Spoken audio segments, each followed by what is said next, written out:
Good morning. I am back live. I swear it's me. Uh, I am not AI. I promise you that much. I'm not that good yet. Getting there though. Getting there. Let me move some stuff around. Good Lord. I need to clean my desk. I'm in the middle of this new project, building some 360s here. Ever since the announcement that physical media is going to be bye-bye in the next couple of years, I've been jumping on this 360 bandwagon, and I've been playing around with this for a couple days, actually a couple weeks now, and I'm having a blast. How am I helping? I'm not. I'm creating all digital Xbox 360s and selling those, kind of like I did 15 years ago. And it's a lot of fun. I'm having a blast. I don't. The wife hasn't told me she's sick of it yet, so that's always good, right? That's always good. So it's been a week. I haven't seen you in a week. How you been? How are things? What's happening? What did I miss? I'll tell you what I didn't miss. These fucking fires, man. Our entire trip back, it was getting worse and worse and worse and worse. And then we get back home and we can't go outside for days. So we're having a great time down in Chicago, have a blast, and we get back here and we're instantly on house arrest again. It's bad up here. And I know Smokey said that it was bad in Rhode Island a few days ago, but it's yesterday was terrible. Like we just went to the store. We just drove up to the store to get some groceries. And it was like a burning, and a burning in your eyes and your throat, and like, why do we live here? Why do we live here? Sucks. So on top of that, it looks like they finally found the source of the outbreak for the devil's lettuce. And you know, I was giving Uncle Bubba some shit last week, but it sounds like it is Taco Bell. It is Taco Bell. So my wife brought it to my attention. This is not the first time that they've had a problem like this. Several years ago, they had the exact same issue with the lettuce. It's always the lettuce at Taco Bell. So what did we learn? Number one, lettuce has no nutritional value. Well, iceberg doesn't. Zero nutritional value. So get rid of the iceberg lettuce wherever you go. Tell them you don't want the lettuce. Okay. And two, Taco Bell is always going to make people sick. But we've all known that. We all knew that. Dave Plouffe, what's going on, man? How you doing? Welcome in. I ask myself why I live in California every day. Yes. Oh, man. Well, I mean, I guess there's always like non-bad parts everywhere we go. There's nice areas in Michigan. I don't like the snow. I just can't do the snow anymore. Same. I mean, you live in LA, so I mean, if we went north, you'd probably find some nicer area, but the cost of living is still pretty high out there, regardless of where you live. I have an Xbox 360 Slim. What do I need to do and make it worth some money?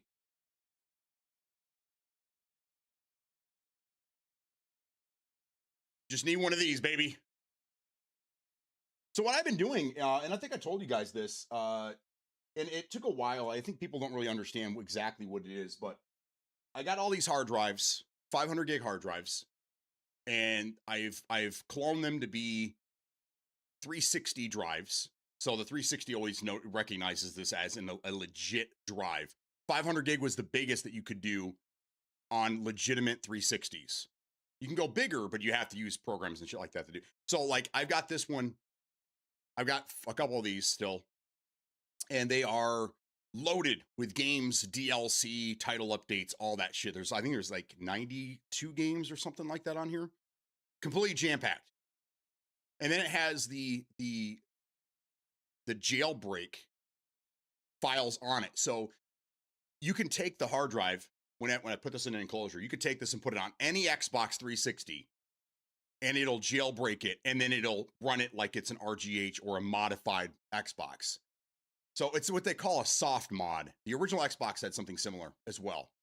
So you can either do a hard mod, which is you had to solder boards and wires and stuff to the motherboard, and then you could also soft mod it, which just use software to basically do the same thing. Hard modding is more reliable, it's quicker, easier to utilize, where soft mods, they're hit or miss. Like this jailbreak, sometimes it takes 10 seconds, other times it could take up to a minute. But once you're in, everything's great. So if you had a Slim, you just need something like this. Put that in the Xbox, and it's the value goes up considerably, because now you have 90 some games ready to play, ready to rock and roll. And then you can add an external hard drive, say like a 2 terabyte or something, via USB, and you can add even more games. So I'm working on one right now. I have a 1 terabyte drive here, so I don't use these. I have many hard drives sitting on my desk right now. I mean, there's an SSD here, old school. We've got what is this? I think that's the 1 terabyte. This is the 1 terabyte. This is a 500 gig. I mean, I got hard drives everywhere here. But that's what I've been doing. I've been buying 360s, fixing them up, modifying them slightly, and then flipping them. I love doing this. I love it. The weather is, for the most part, wonderful. An hour to the beach, mountains, downtown, 4 hours to Vegas, San Fran. Exactly. So, Dave, I lived in Carlsbad, Oceanside, Vista, in that neck of the woods there. Born in San Clemente. So I lived in Southern California until our parents decided it was time to take us to the other side of the world. Oh, man. How much am I buying 360 for? I got one. I'm getting dirt cheap, man. I got 2 Slims recently. One was $30, but it had the red ring, the little red. It used to be called the red ring of death. Now it's like the red dot on the Slims or whatever. So I bought that when I talked that guy down to $20. The thing was in amazing shape. Amazing shape. Never opened, never fucked with. It looks like it has some humidity damage to the board. But I got that one for $20. I'm still working on that one. That one might be just dead. I've tried reflowing it twice, and I think it's dead. So the good news is that I can still get parts that I need pretty cheap from other places. So the case is in beautiful condition. It actually came with something else. I don't remember. I got that for $20. I got another one for $45, and the guy threw in a Kinect, but it's not for the 360. The Kinect that he gave me is for the Xbox One. So I got a Slim from him. That one I'm gonna RGH 3. I'm doing a hard mod myself on that one. I'm keeping that one for myself. So that's what I've been doing is I told the wife I'm building a 360 just for us, just for couch co-op, just sitting here and playing games. I'm gonna try to get a 2 terabyte in that thing with every 360 game. And then I'm gonna have a hard drive connected to it, low profile, to add Xbox One games and then emulators as well. So then when you fire this thing up, it does everything. Plays your 360 games, it backwards compatible for your Xbox One games, and then it'll have emulators to play up to like PlayStation 1, I think, is the max you can do on something like that. But either way, that way we have it connected to the TV. We can play all of our 64 games, Sega Genesis. My wife likes Super Nintendo stuff. So, but yeah, I find them around here for under $50. Sometimes they're in great shape. Sometimes they're beat up. Sometimes they don't work at all. But that's fine. I'll Frankenstein some shit together. I used to do it all the time. No big deal. No biggie. But to answer your question a little bit better, I'm buying them for under 50. I clean them up, rethermal paste them, do a little magic on the inside of these things to fix them up, make them run better. And then I slap one of these hard drives in here, full of games and whatnot, and I'm selling them for Depends on, you know, what it is. About between 100 and 150 bucks. So not bad. Not bad. Especially when you love doing what I do. I just, yeah. It's more fun for me. You know, the money is the byproduct of the fun. Let it peak. What's going on, dude? How you doing, man? Hey, Free to Escape's been is recruiting people to play the new PUBG game. Are you in on that yet? If anybody would be interested, it would be you and Ricky. So it's a game called Project Valor. It looks like it was originally going to be a console only game, and then they opened it up to PC. They're doing hardcore console testing right now until the 26th. So I mean that, you know, you have plenty of time. If I were you, Peak, I would get with free, get a key, get into the test, and check it out. And same with Ricky. They need more console people over the test this thing, and I think you might actually like it. We talked about this when a couple weeks ago when we were playing together. I think we all said pretty much the same thing. We're like, Rick and Peak would like this game. Xbox onboarding takes up to 2 days because it has to be done manually. What is that? What is your onboarding process? Free to Escape's also a community leader over there now. So if you have any questions, he's your guy. I like that. You might end up being like partner with him too when this game comes out. If it comes out, that'd be cool, man. I'll tell you, partnership with PUBG was pretty solid, dude. I do miss it. I was going through my closet cleaning some shit up a couple weeks ago, and all the swag I got from PUBG is tucked into my closet in there. And oh man, they gave us so many cool things. So many cool things. So when you say onboarding takes up to 2 days, they're talking about like you have to you put in all your paperwork and shit, and then you have to wait for them to confirm it.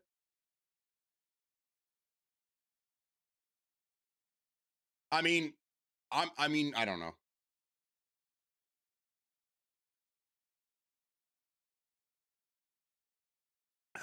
All right, sign me up. Sign me up. Can I use mouse and keyboard on console? I mean, there's aim assist in this game, right? There's aim assist. So can we use and mouse and keyboard are playing oh, free. Tell me there's mouse and keyboard support on console. Tell me.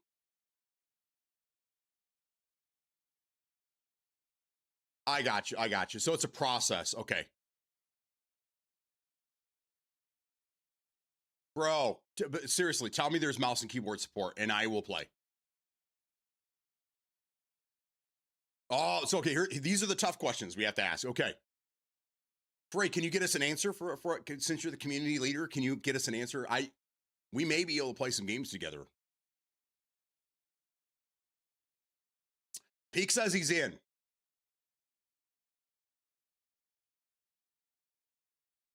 All right, Free, send me the information. I'll do it. Send me the information. I'll do it. You twisted my arm enough. I'll fucking do it. Since you were already in, you can get the okay. Yeah. What do I need to do, brother? Just send me the information. Whatever I have to do, I'll do it this afternoon. We'll get in there. There's a couple of people in my area. There's a couple of people in the area on Facebook Marketplace that are selling Cronus, old Cronuses and shit like that. I mean, I'll force mouse and keyboard support if need be. I would just send one to Rick, dude. I would just send one to Rick. I wouldn't even ask. If he has it and Peak puts a little pressure on him, what's he gonna say? No, I don't have the link. He's gonna be all right, fine, whatever. Fuck you then, and he'll do it. So there you go. Get Ricky in there as well.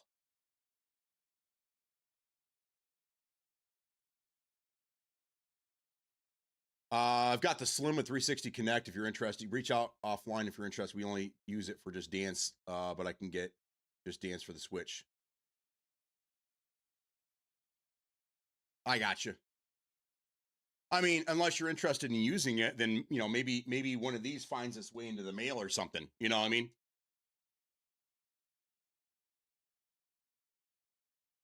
I got a plethora of these things here that I can buy, and I'm not trying to lowball anybody, but I will lowball you. I I don't want to do that to a friend, man. I would say if it's in great shape and it still works, and it's a slim, right? So I mean they are quieter, less susceptible to the red dot or red ring of death. I mean, this if you had a fat, I'd say get rid of it, unless it's a Jasper. But I mean, yeah, I'm speaking Spanish here. Um, Jaspers were the best version of the fats that were red ring of death proof. Um, that was like one of the last versions of the fat, and then the slims. There's a Trinity board and then the Corona board. Trinities are like the holy grail if you can find one. For modders, they love them. And then the Corona version 1 and 2 are probably the next best, and then 3 through 6, and then there's the E's, which the E's are kind of shit. But if you have a slim that was made right around 2011, 2012, early 2012, you probably have a pretty good slim.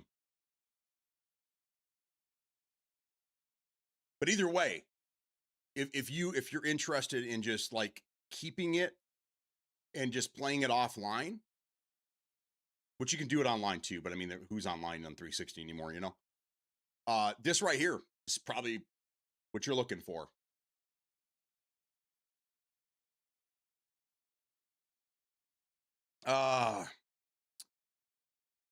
He'll play. There you go. Anyone on PS5 that want it can DM me too. That onboarding is almost instant. Okay. It just takes time for Xbox is what it is. You'd be interested in that too? Okay. All right, I'll hit you up, brother. We'll work something out. I'd rather you keep it, if it's not taking up too much room.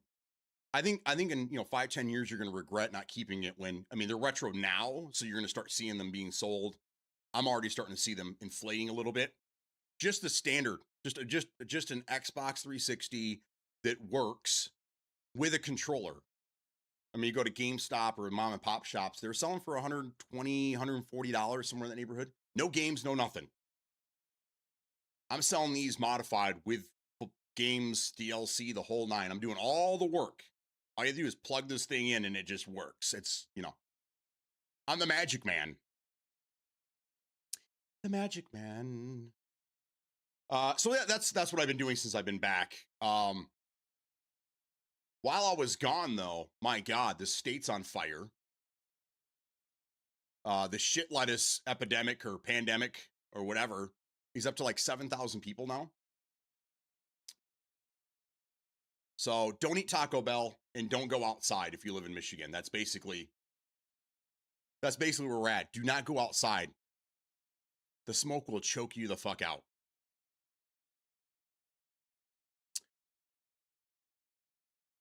These are just sitting on the shelf, but if I could make it useful, I'd like to revisit OG Ghost Recons. Okay.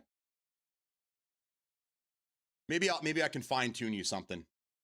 This one here, I try to make it so that it has a little bit of everything.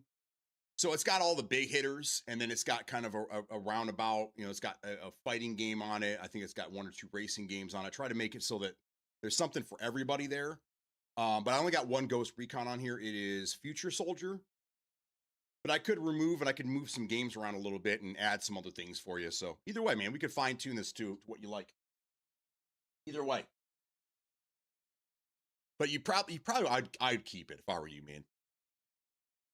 It'll be more costly to replace it in the future, and you can use emulators and things like that. But I don't know, the 360, all the Xbox consoles are just awesome, with the exception of the one. The one wasn't really that big of a leap, I guess. From Xbox to 360, pretty big graphical leap. From the 360 to the one, it was like a half step. The 1X, now the 1X was a good jump. And then the Series X, if you're coming from like a 1S to the Series X, that was a significant jump there. But if you're on a 1X and you went to like a 1 or a Series S, not much of a jump there. Goes to show you how powerful the X was. So I have a highly modified original Xbox with an HDMI adapter for OG stuff, I have the 360 Slim that I'm working on right now. I had an older fat that was already RGH'd and whatnot, but I'm going to go with a Slim now. I have a modified 1X and then the Series X now. So collect them all, baby. I was hoping Penguin was going to be here. I wanted to talk some Xbox and some Asha and things that I'm noticing going on in the world, in the gaming community. There's a lot of misinformation. I usually don't say things. I usually, on Reddit and Facebook, and I usually read a lot, but I don't really get engaged or involved in what's going on. But there's a lot of misinformation. People that just like to just start rumors. So I had to correct a couple people online, and oh boy, did that start some shit. The amount of people that are 100% sure that this next Xbox is going to have Steam support and Epic support and all these other launchers is way out there. It's crazy. And I'm trying to talk, serious with some of these people. And they 100%, they're like, it's in the title. It's a PC Xbox hybrid. It's a PC console hybrid. I'm like, right. Which means it's going to play Windows PC games. It's not going to have any Steam access. No, it's not going to happen. Especially with Asha in there now, who wants to go back to having exclusive shit and in one ecosphere. Maybe with Phil, maybe that would have been a thing. I still don't think so. But 100% now with Asha in there, there's no way she's going to allow you to buy an Xbox and then immediately go run over to Steam and buy all their games. It doesn't make any sense. So I'm trying to talk to these people, and I was getting some serious hate, man. Serious hate. And they all talk like it's factual. There's leaks. There's rumors. Yeah, those are exactly what those are, rumors. Until it's confirmed, it's not. But my God. Oh my God, these people. So that's still going around. Holy surprise stream. I told you to be back on Friday. I'm just a little late to the game. I got sidetracked. We got back yesterday. Well, we got back Wednesday late at night. Yesterday, the wife and I kind of just got some stuff done around the house, and I jumped back into my 360 project, and I've been just balls deep in this thing since I got back. I had to pull myself away from it today. I'm late, but it's Friday. It's okay. That's right. That's right, bro. Everyone lives in their fantasy world, much like in 24, 25, DMZ2 is coming this year. Oh, man, we heard it every year. Every year. DMZ, to the point where I'm just like sick to my stomach.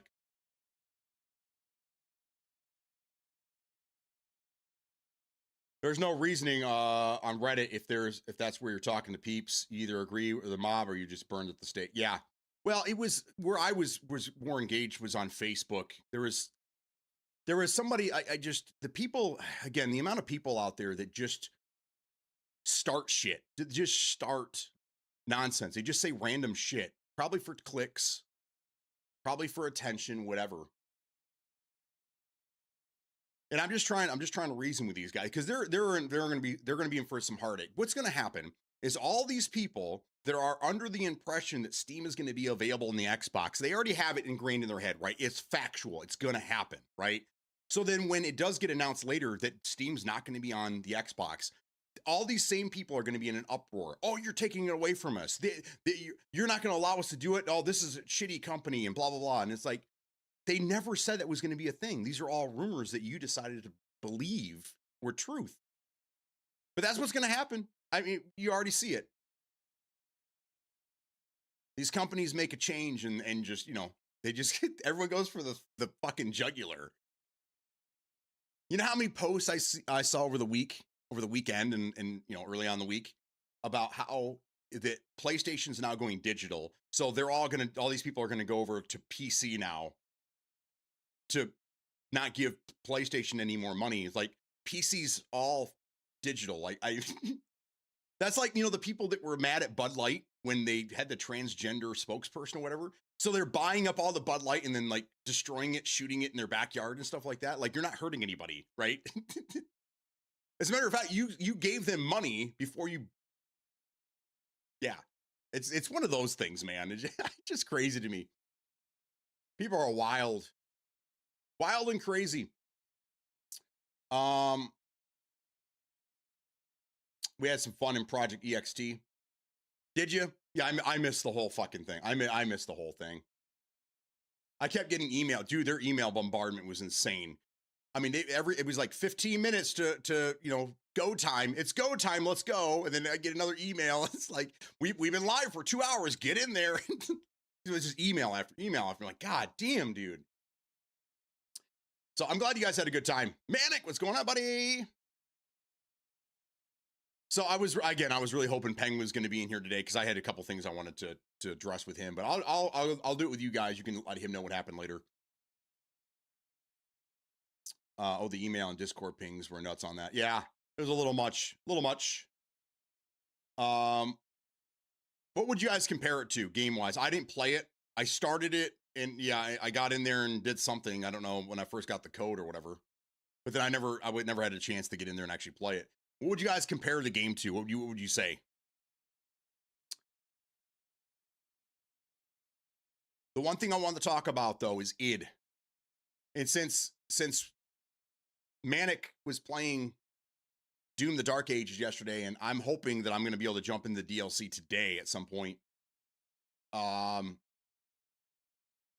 id Software got hit with layoffs, and there's a lot of misinformation. There's a lot of weird information going on around that right now.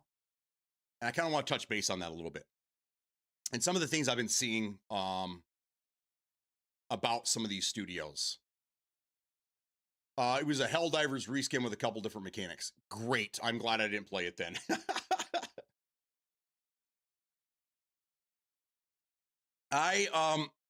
I saw a couple people. The reason I'm asking is because I saw some comparisons to some other games as well.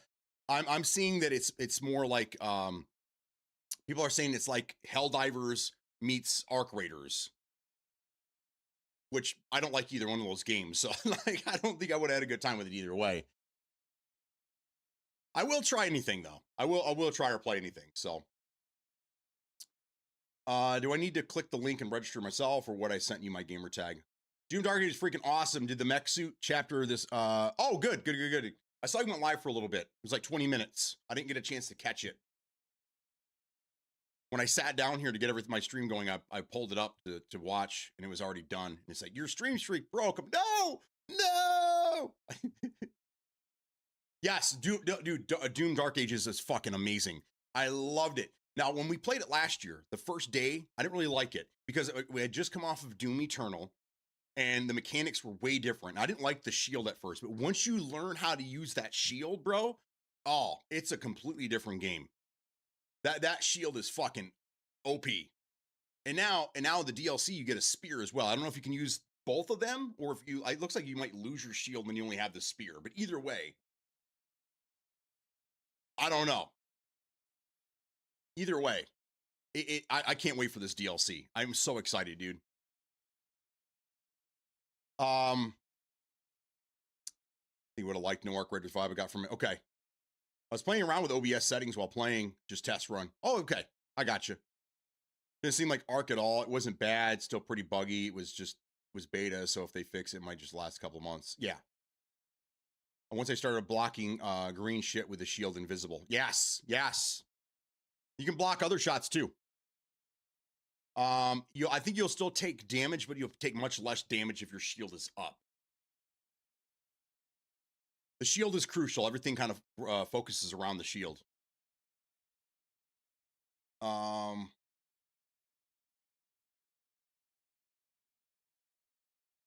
lost it. Where was I?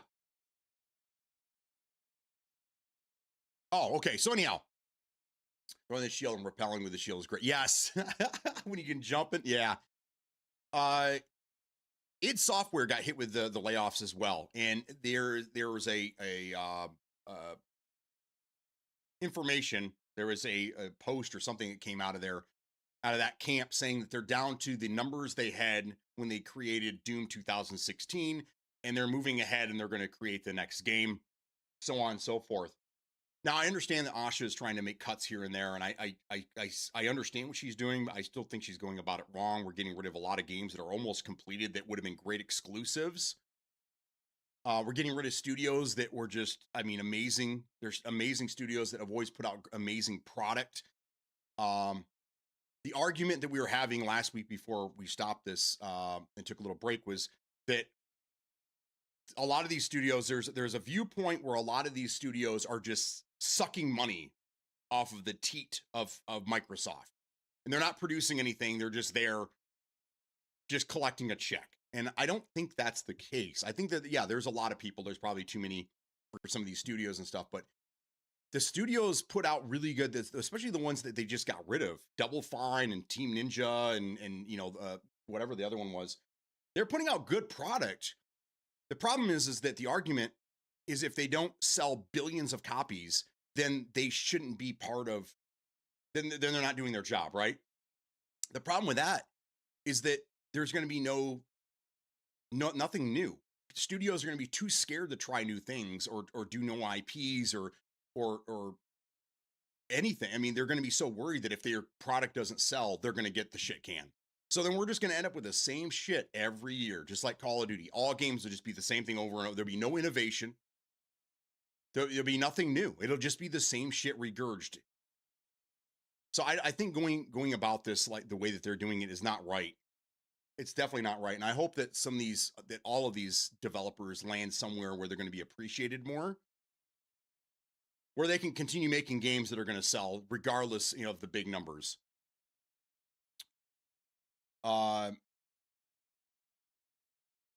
id, on top of that, id should be utilized. Asha wants to make more money. And I think that if they were to use the id engine and push away from the Unreal 5 engine for a lot of these games, they can use the in-house engine, save even more money. And then if anything, I would have id, any studio that's making a first-person shooter, they should be part of it. I mean, these guys have been doing it forever. I wouldn't have understaffed id. I would have been pushing more for them to be a bigger studio and maybe to push out and start working with these other studios to get their games out on time and under budget and whatnot. So I know it's not a very popular opinion or even a conversation, but I mean, everything I'm reading, it's just sad news in the gaming world, man. Just sad news.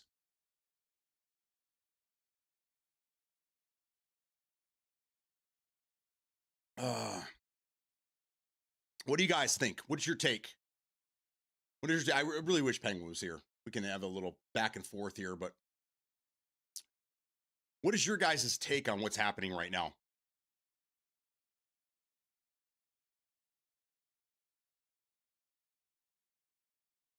I almost fired up Brutal Legend today to play that. Just because Double Fine. I'm glad that they found another studio, but I was asked name some games that Double Fine made, and at the time I was kind of like Broken Age. I mean, that was the most recent one that I remember, but I mean, you got Psychonauts, which was huge. Brutal Legend, which is one of the most amazing games ever created. I don't know how it didn't sell more. It was an incredible game, so much fun. But they've made amazing games, bangers, but because the sales numbers aren't through the roof, it's unfortunate. Did anybody else see that they're projecting that with just pre-sales alone, it's like $260 million for GTA 6, and they're projecting that in the first 6 months of release of GTA 6, the game will make $2 billion worldwide. Now you know why they're releasing it on console first. And I keep seeing all this shit about, you know, the reasoning and excuses and blah, blah, blah. But this is why right here, guys. So they can sell you the game twice, if not more. It worked great with GTA 5. They were able to sell multiple copies to everybody. And that's what they're going to do here. They're going to sell it to everybody on console first. And then they're going to tease it 9 months later. Got PC coming soon, guys. PC's coming out. Look at oh my God, look at the FPS on, this is going to be the creme de la creme version of the game. Only $100 on PC. And then they're going to sell another $1 billion worth of games. Because everybody that bought it on console is going to be wanting to play it on PC then.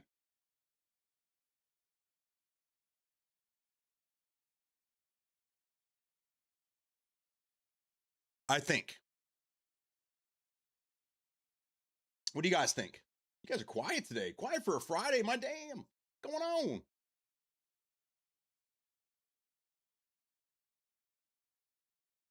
I'm looking at numbers over here. I'm looking at my numbers. Hey, good skin. Come on, man. Thank you. Appreciate you, brother. Hey, good skin. You and I are pretty much on the same page when it comes to the things that Asha's doing, where she's going, and down with the ship and whatnot.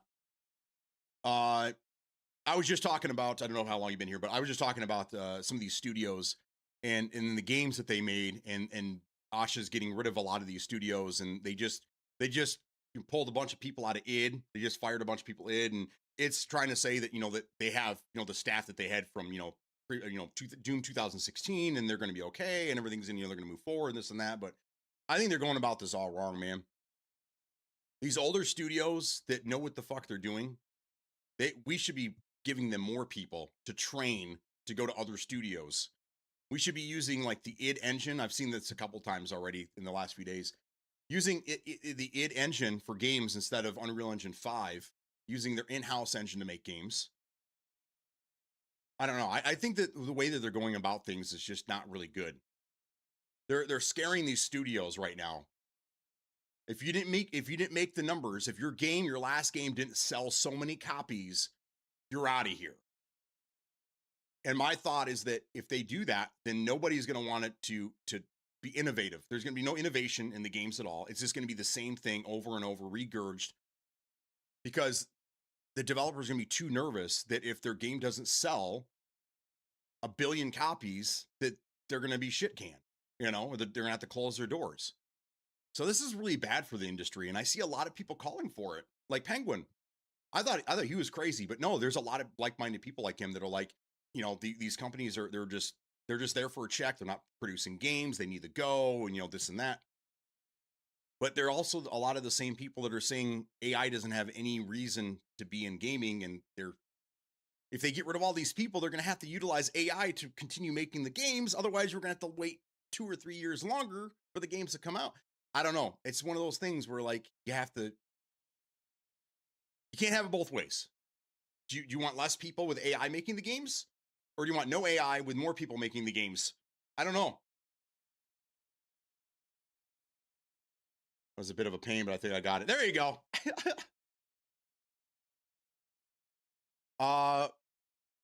Free, did you find out if there's mouse and keyboard support? The game's, I wonder if you could just plug a mouse and key into it and just go.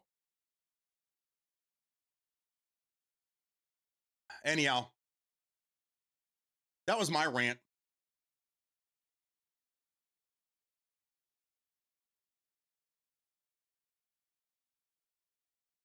Future is scary. That's about all I can say at this point. Yeah, for more reasons than one. But for gaming, I think we're fine. I think I really do. Like, I understand there needs to be a crash, a bubble burst of sorts, but I think it needs to happen on the corporate's end of things.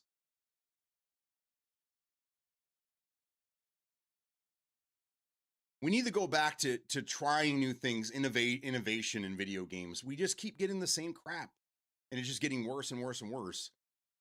There really hasn't been any great games in the past years. There's been fun games. There's been there's been some bangers here and there, but I don't know. It just seems like every year we get less and less quality. Everything's early access. Everything's a beta. Play tests are out of control again. Scam games, Reaper Actual. I mean, games like that are out there, causing troubles.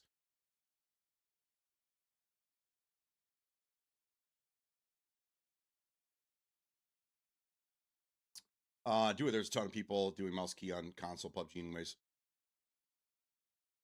Well, I mean, I have to get, I mean, because you can't just plug it in. If the game allows it, you can just plug mouse and keyboard in, it works. If the game does not allow it, like PUBG, then you have to get cheating hardware. You have to get like the Cronus. There's a couple other ones that it mimics a controller. It fools your console into thinking that your mouse and keyboard is a controller, which is cheating. So I'd have to go out and buy one of those things in order to do it. Big companies are just worried about money now. I'm finding more fun with indie titles. Exactly. And where are you going to find the fun indie titles? On PC. That's the thing, you know. Or I got to stop doom scrolling. If we won't tell.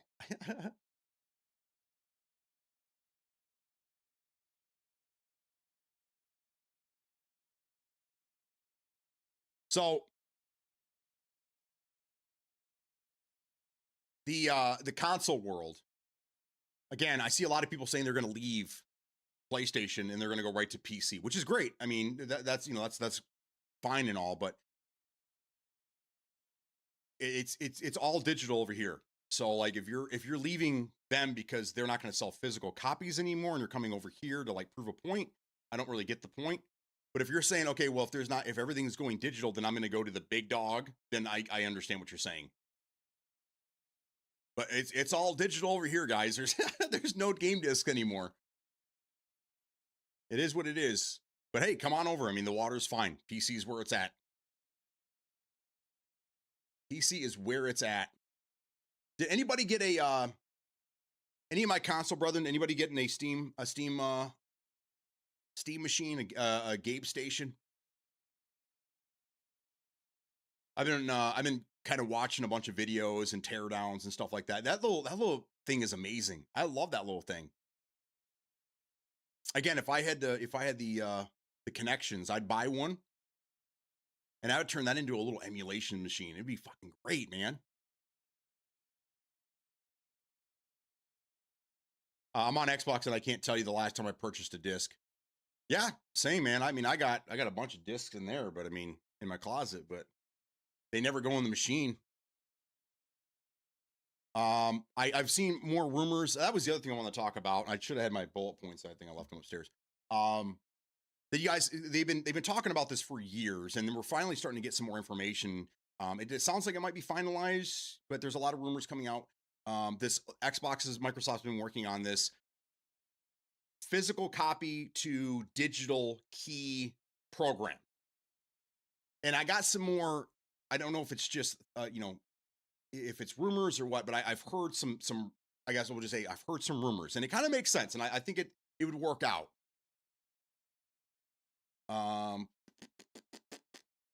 Just saw a post on IG about a ton of people have been taking the GOG games and burning them to disk since it's the full copy and not just a license key. Well, it's no DRM. I think that's the big thing. But I mean, you absolutely can do that. You can do that with Steam games, and I mean, you can I mean, if you want, you can, once it's on your computer, you can burn it. I even saw a guy that he took a bunch of old SSDs that he had, and he made like a cartridge system. he was putting like Cyberpunk and a bunch of other games on these things, and then he made little cases for them and a little docking station. So when he puts these cartridges in that have like a little label on them and shit, slide it into this thing, it tells his computer there's a little script that connects to a Steam account and then automatically launches the game, which I think is really, really cool. But I mean, no one's going to do that. It's a great little idea, and it's kind of fun to look at and whatnot. But I mean, that's not going to happen. But yeah, I mean, it's, if you have the equipment and you want to burn your own discs and keep your games close by, then yeah, absolutely, do your thing, man. So recently, I still have discs for everything.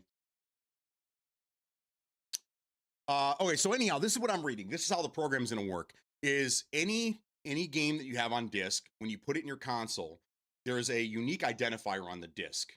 So what it'll do is it'll tie that game, that disc, to your account. Okay, So you put it in, you get a digital license, you take the game, you put it back in the case, you put it in the closet, you never have to touch it again, right? If you were to sell the game or give it to somebody for them to utilize, as soon as they put it in their console, the digital key goes to their account and you lose it on your end. That way you can't just buy games, steal the license and then go turn them back to the store. I think that would work. I think that would actually be, I think that'd be a pretty good program, especially if it was like indefinite. Like there wasn't like you can only use the key a couple of times. That way, I mean, you could still sell it if you wanted to, and the next person's not screwed. Or if you want to let your buddy borrow it, and then when you get it back, you just put it in your machine, get your key back or whatever. I think that's a pretty good program. I think that would be probably the best way to do it. What do you guys think? And again, this is rumor. It sounds viable.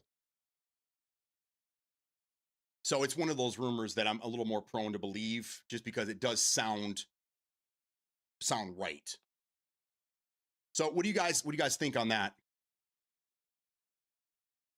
I think that'd be great for most people, because then you get to keep your physical discs, right? But you don't have to keep popping that fucking thing in your console every time you want to play a game. They're safely, tucked away in a closet somewhere. So you still have that in case something were to happen.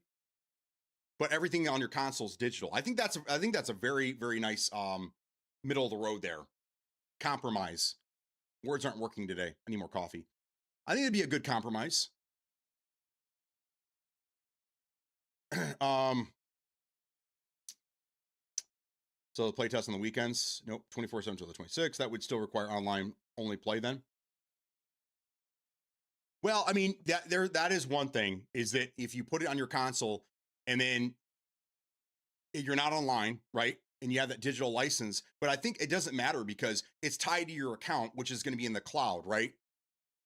So even if you didn't go online, your console, you might still be able to play it, but it probably would, yes, it probably would require that you had an internet connection. But I mean, if you didn't have an internet connection and you had the disc, then I mean, you still put your disc in and play it like normal. Best times are in the evenings to get quick queue times. Okay, it asked what weekend I was available. I just checked all boxes. There you go. You're available anytime. Working 9 to 5. But I think I think that's the great compromise there, and I think that would work out pretty well. I'd like to know for the guys that are really physical with their the physical disc guys. Again, Penguin would be a really good part of this conversation to get his perspective on this. I think he'd be happy with that.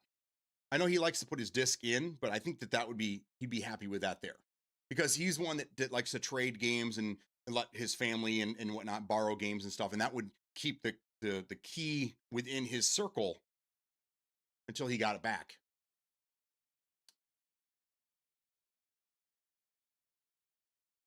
I said keep it offline. Is that just pertaining to streaming it? Yes. No pictures, no videos. Don't talk about it. It's an NDA, so.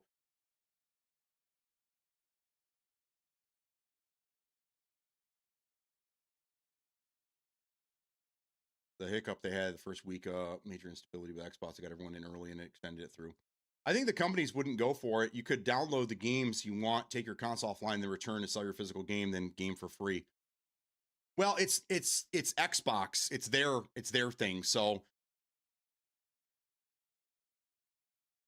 you could probably pull that off unless it was, if you go offline and it knew that you didn't have the disc in.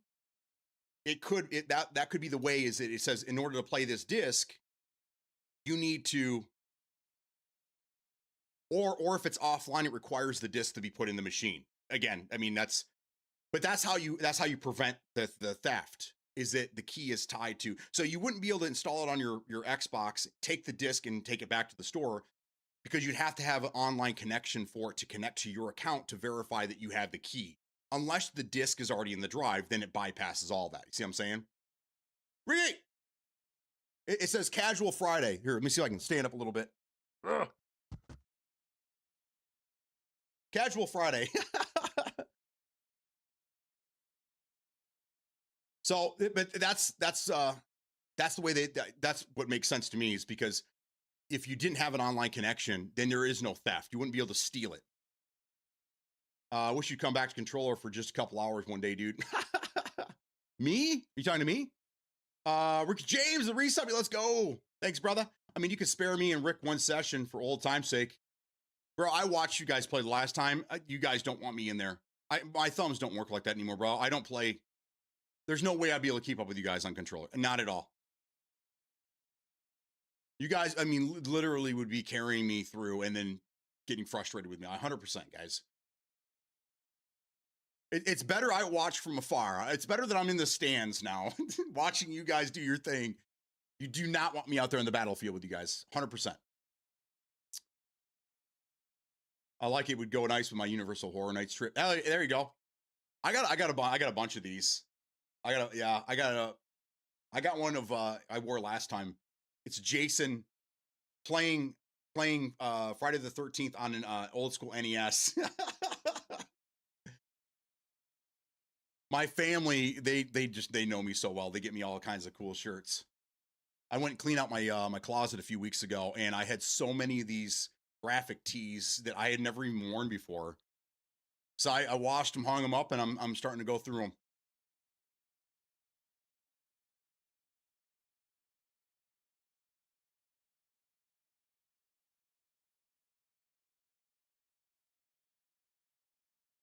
What up, pimp? That's the thing, we don't care. I DM'd you with the invite to the playtest. Pete just got in. Me and Rick play for memes, not wins. There you go.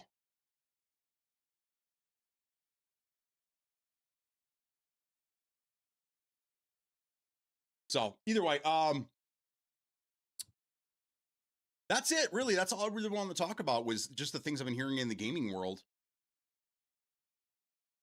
for the last few days. That's all I've been hearing. All the PlayStation people are pissed. They're pissed that they're going to be losing their physical media in 2028. Little do they know that Xbox is going to be doing the exact same thing.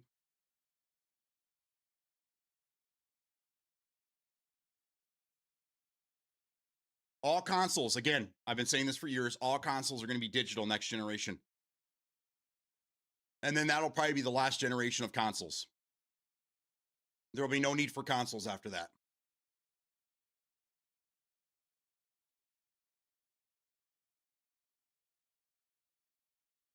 All of these companies, they all want to be done.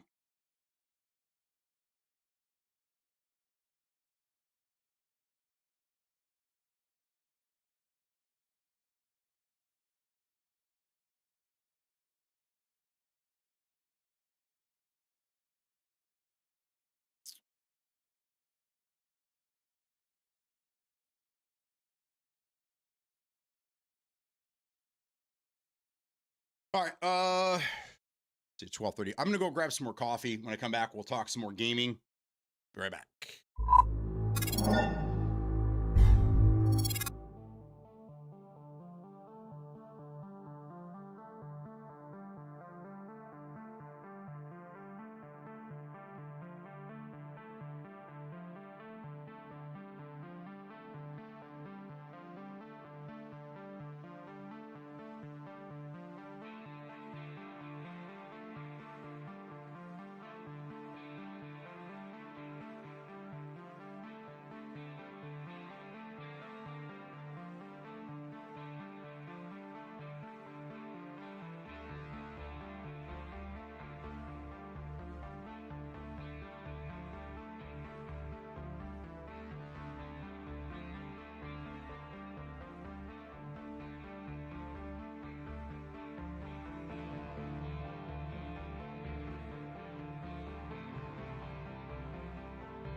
right. We are back.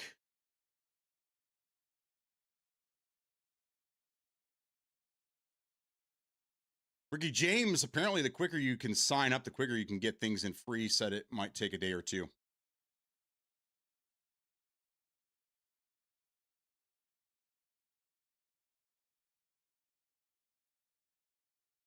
Dear Passengers is going to be awesome.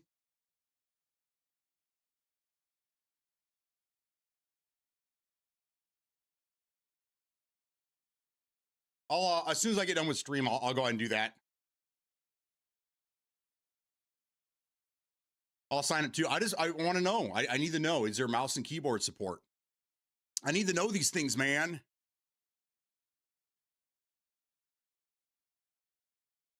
All right. While I'm here, I'm going to look. Let's take a quick peek here. Let's let them peek at some games.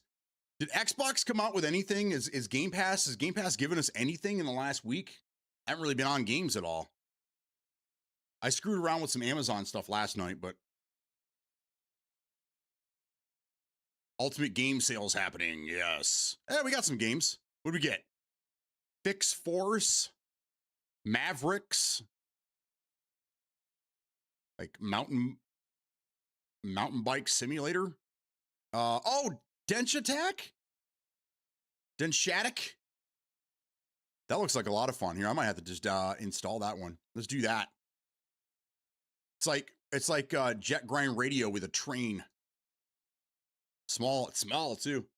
Only 8 gigs. That's tiny, dude. Pro Bowling 2026. Get out of here, dude. I want to be a pro bowler. That's awesome.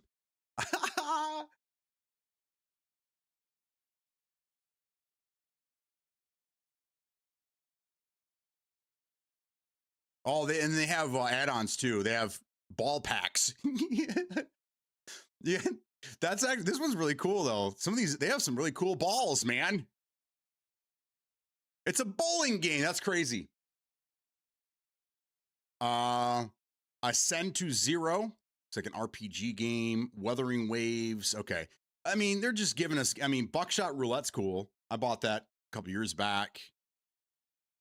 I don't know, man. As the time goes on, it seems less and less like Game Pass is for me. There's really nothing coming out. What did we play this year so far on Game Pass? What games did we play that were really great? I can't think of anything. And we're 6.5 months into the year.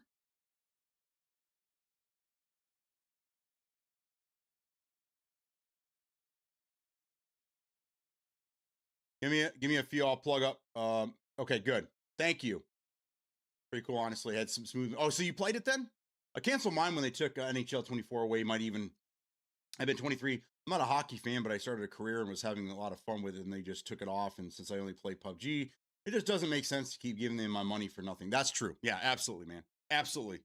What was the last? I mean, was that the last game that you played on Game Pass? Was the hockey one?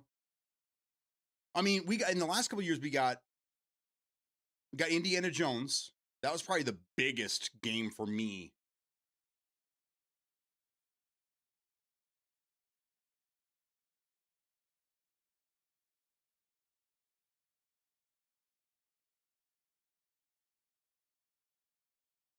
I like bowling. I always went offsides or whatever they call it when a player crosses the line before the puck. You know, I haven't played any hockey games since, I mean, the Genesis. Oh, I took that penalty off. There you go. Check it out. I played a few games, ran great. I also like bowling myself, was on a league years ago. Okay, I got you.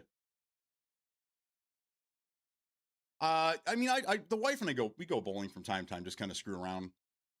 Especially in the wintertime, we're looking to get out of the house and there's nothing really to do. And I mean, bowling's a pretty cheap date. I was really enjoying one of the 2Ks and one of the MLB show titles as well, and they both got taken off. Yeah. That's kind of a bummer. They don't last very long, do they? As soon as the new one comes out, that one gets shelved, and then then it's the new one. They also have spare challenges in PBA 6 and candle pin, but didn't try that out. Oh, that's cool. They put you in different scenarios. I usually just try to throw the ball as fast as I can and get the highest ball speed possible. I'm not really good. Right? Just let let gravity do its thing. I'm not really good at bowling either. I just try to do the little fancy spin and get it down the lane, but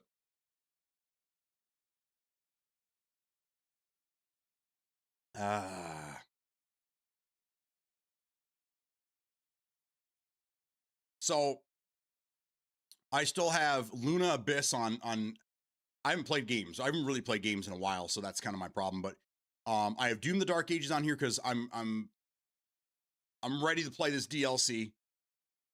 I got Luna Abyss on here. I need to finish this game.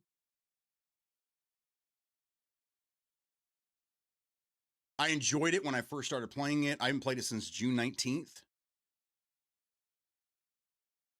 It's a little weird. It's a little weird, but it's not bad. And then I got Den Shattuck on here. I'll try this one as well.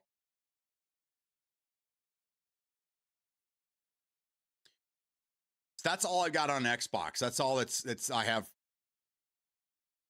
I'm paying I think it's $13, $14. I think it's $14 for Game Pass PC. And I'm to the point where I'm thinking, you know what? It's probably just not even worth it anymore. Probably not even worth having. I mean, Call of Duties are out now. So like Modern Warfare 4, which I saw something the other day. It looks kind of interesting. But I mean, now I got to, if I want to play DMZ 2.0, I got to buy the damn thing. And I don't even know if I'm going to like it. So I don't, I'm kind of out on that. 12 is a sweet spot for sure. A little tight. 16 has giant holes. I probably usually end up having to throw like a 16-pound ball because my fingers are so big. I prefer a 12. I don't even know. I grab whatever's comfortable.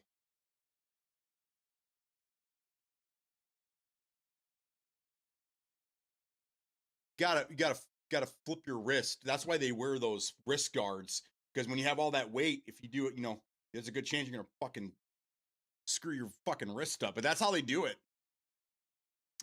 Cell block with interchangeable maps is cool, but I don't care for MP. That's what I saw. It looks pretty cool. Like that's a great way of, keeping people from, always watching those certain corners and shit, is that the map constantly changes. So you never really know what to expect. So there's a lot more RNG for that map. And I think that's kind of a cool concept. But I haven't really seen anything else come out of there that makes me interested in Modern Warfare 4. Nothing. Absolutely nothing. We still haven't really seen any gameplay for DMZ, unless I'm missing something. So I don't know what to expect there. I really don't give a shit about multiplayer anymore. I haven't in, over 10 years. Just don't really give a shit. DMZ would be the only reason that I would buy the game, and then even then I don't know if it's enough for me to be interested in buying the game. But we'll see when we get closer to it. Hopefully we get better looks at DMZ. That's really all I'm interested in. And we'll see what happens. And is there anybody here that's 100% guaranteed to buy the game when it comes out? Is there anybody here?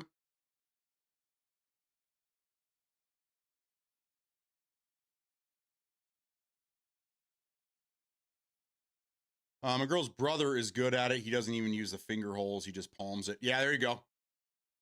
He's like those two-handed bowlers.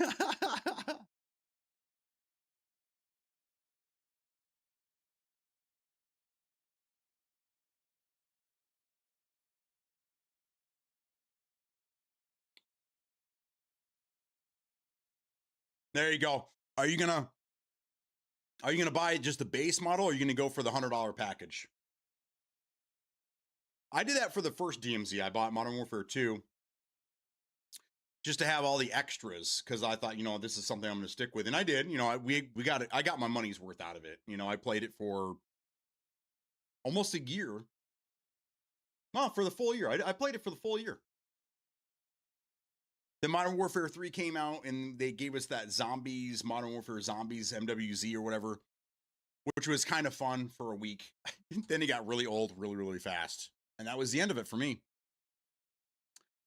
I'm 100% guaranteed to not buy it. Well, how are you today? What's going on, Yusuke? How you been? I've been catching your streams as of late as well. Looks like Division 2 still going pretty damn strong over there. I haven't even thought about that game in a minute. Ekin Skin's gonna buy it? Okay. You and Laz and DeGhost, Don Mega. All our old school COD buddies. Wonder if Bubba will buy it. Bubba was the guy, man. He was the one holding out hope. He was holding out hope for DMZ for years. And then Arc Raiders came out and he's like, you know what? Fuck it. I don't need Call of Duty anymore. But I'm assuming at some point he's going to get tired of Arc Raiders and he's going to want to go back. Especially when all of your buddies, all your friends are going to be going back to that game. It's kind of hard not to, you know?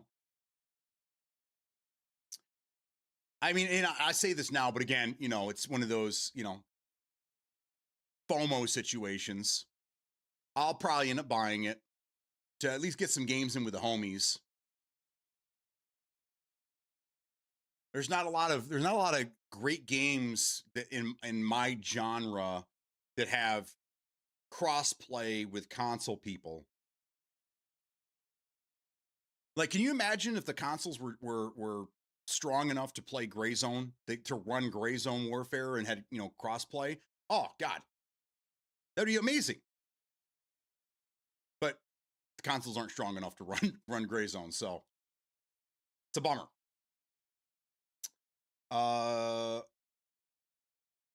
Base game can always upgrade if you want to. I just didn't know if you're one of those guys that, you know, when you get your sights set on a game, you're like, I'm going for the deluxe package. I'm kind of like that to a certain degree. It just depends on how much it is and what you're actually getting. You used to get more for deluxe versions. Now it's just a couple of goofy skins and, you know, there's not much there.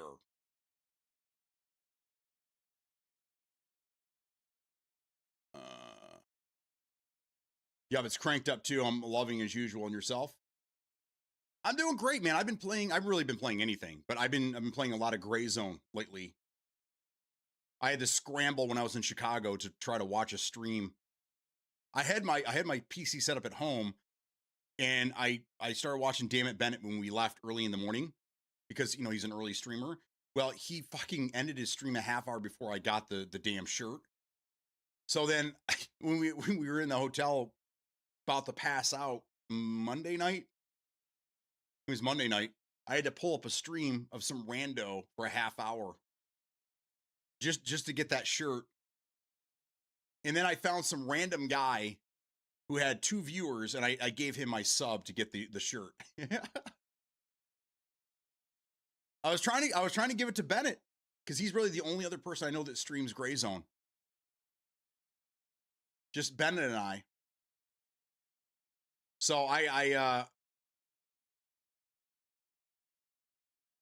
was able to get it. I haven't confirmed. I mean, I went through all the steps and everything, but I haven't fired up Gray Zone to confirm that I got it yet. But it better be there, God damn it. So I got everything. I didn't pay for the extra patch because, I mean, I don't really use the patches, you know, and the glasses. I didn't do the glasses. Now I did hear that apparently they're trying to figure out, because they didn't think the helmet thing through. Remember we were talking about that? If you lose the helmet, like, you paid for it, so like, what the hell? So they're apparently looking into ways that they can keep that in the game for you if you lose it. Again, the vendors, give it to a vendor, give it to Turncoat or something.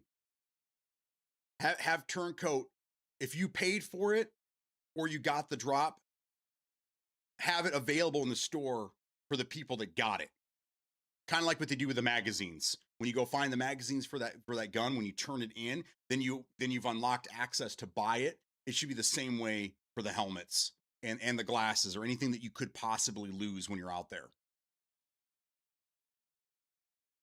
That would be ideal. Because then I think it would run the helmet then, just you know, to screw around. That's the next step. Is once I feel more confident, is taking off all my gear and just running just a backpack in that in the Vietnam suit.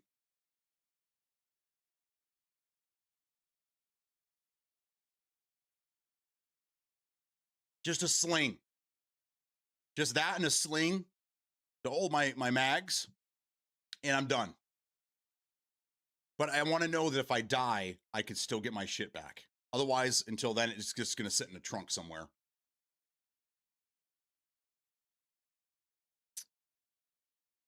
I'll probably get it. Even though it doesn't look like a game I would enjoy playing, I would play it just to get some games with you guys. What's that, DMZ 2.0? Absolutely, man. Brother, we got to get you a PC. Every time you stream, I see Peak needs a PC. Yes, we got to get you a PC, brother.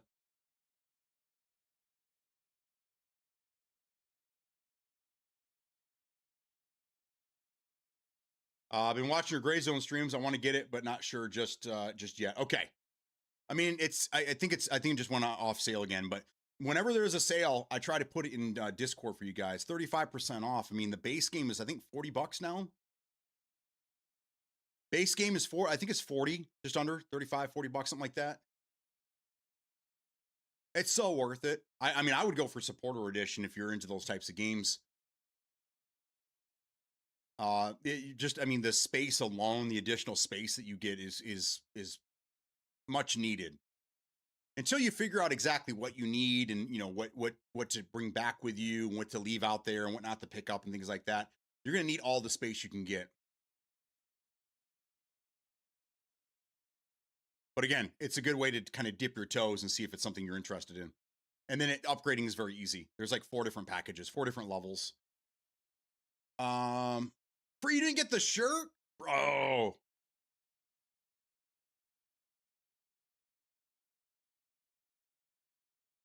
Boonie hat is nice because it keeps the rain off your face.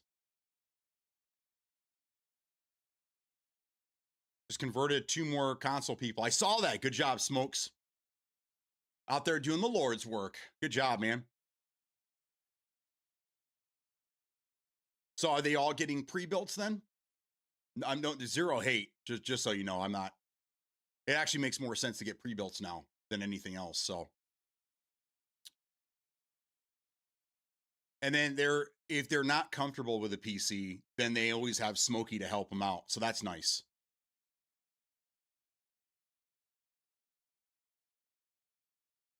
Especially for the guys that have never really dealt with PC, don't really know what's going on. It'd be nice to have somebody like yourself kind of guiding them through the process.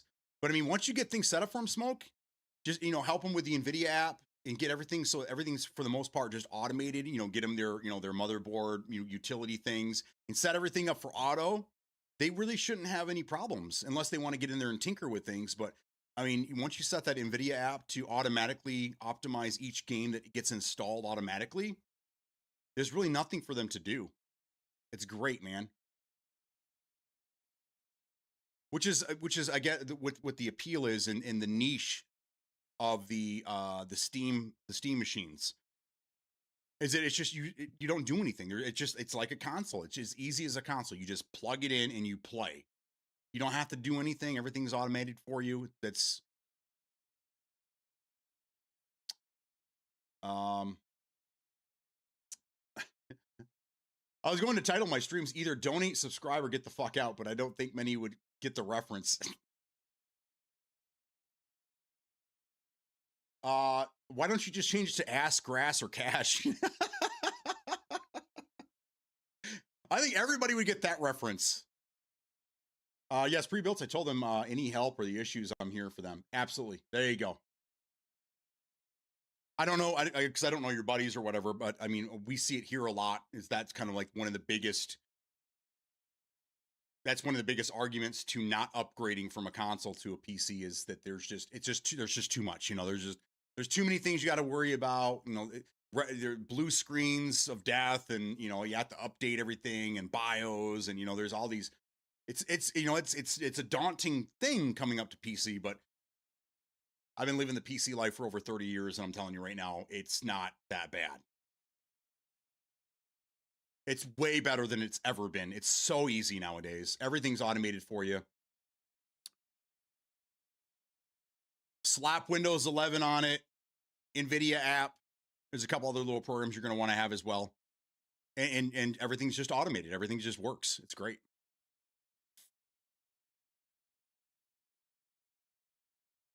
Blessed be the messenger of good advice. Yeah, both PCs are AMD CPU and NVIDIA GPU. That's the way to do it, bro. That is the way to do it. Get the best of both worlds. AMD makes the best CPUs and NVIDIA makes the best GPUs. Hands down. I feel like a PC in my budget would be an inferior machine. You know what, brother? If you got somebody around you that can help you with it, you can build secondhand for fucking cheap, dude. Seriously, like especially if you're willing to stay on like an AM4 platform. They just re-released the 5800 X3Ds. You can find them out in the wild again. They're a little pricey, but if you're going to stick to AM4, you can find RAM cheap now. I bought 16 gig of DDR4 3000. 3200 is where you really want to be. I have 36 in my machine, but for $40, secondhand here. I slapped that at a PC that I built with Smokey, and that fucker runs great. But I mean, if you're willing to build something secondhand, you can build something nice for pretty cheap.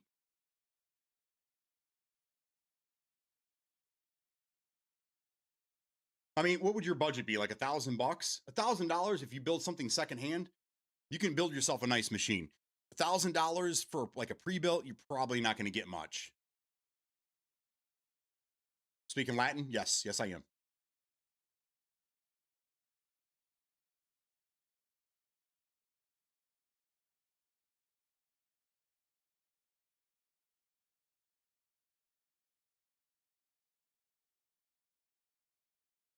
Wings of Redemption was a legend. A lot of pre-builts on sale at Micro Center. I know, and then our $1,000 fucking upgrade kit is on sale again. Oh, Smokey. If I wouldn't have dropped, as much as I did in Chicago.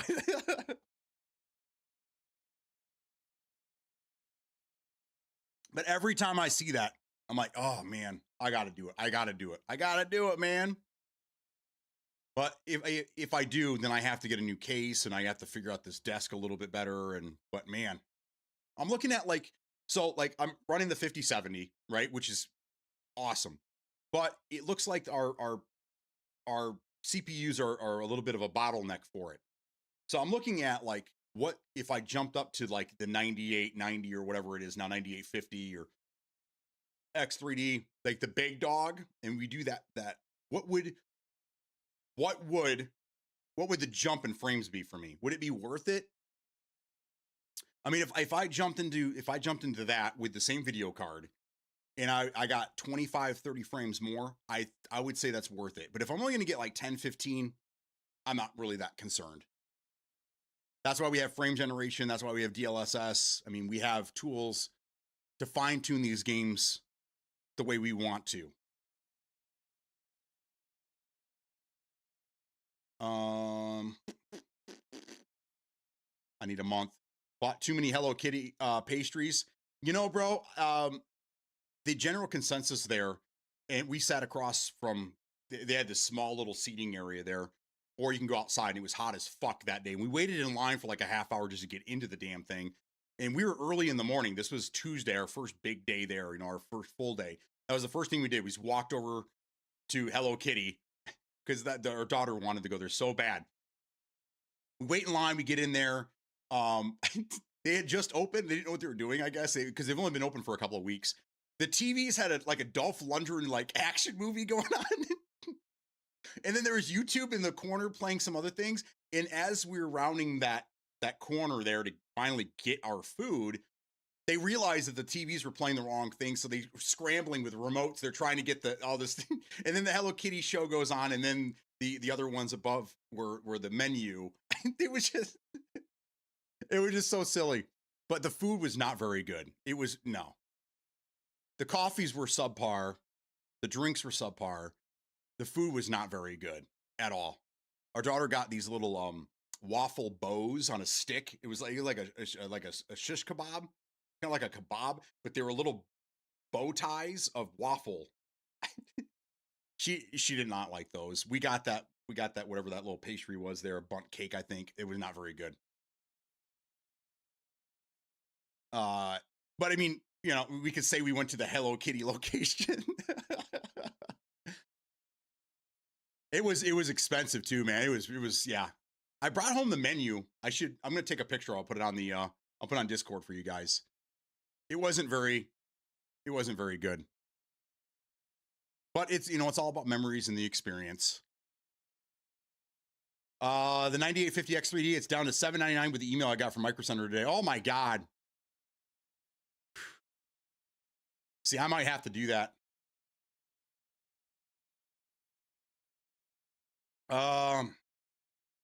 Danny Bot, how you doing? Good to see you. Yeah, it was disappointing. Did you know Mike Tyson has never drunk a coffee? I used to be like that until I drunk one. I did not. All right. So we go CPU benchmark.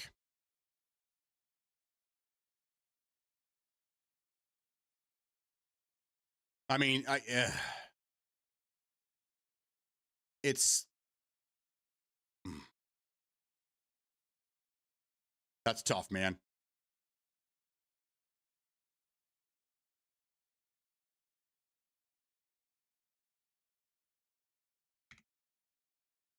Okay, so we have this. Let's compare this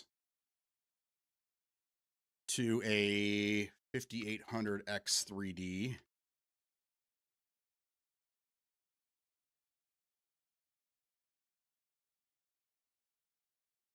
Went to the Carlos Bakery in Hoboken. Same thing. It's all hype for okay stuff. Yeah, that's usually how those places are. Usually how it goes. For his nose nachos. Still rocking your 14700K. All right, let's take a look at this together. All right, so the 5800X3D, the prices are pretty similar here. 4-year difference, 8 core, 16 threads, all the same. So this is saying the effective speed is 23% faster.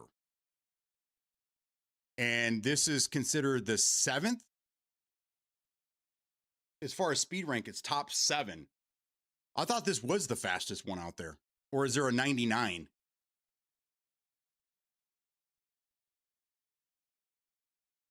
Either way, this one ranks 84th now.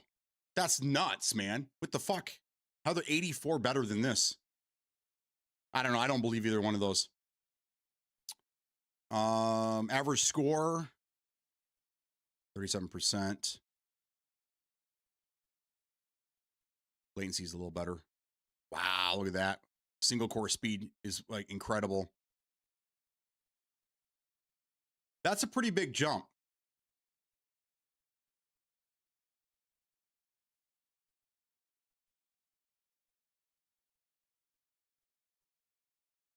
Get a better value there.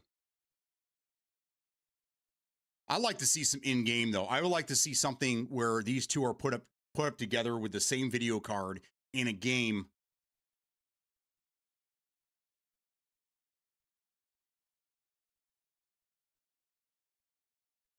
I think the AMD 7 works with capture cards.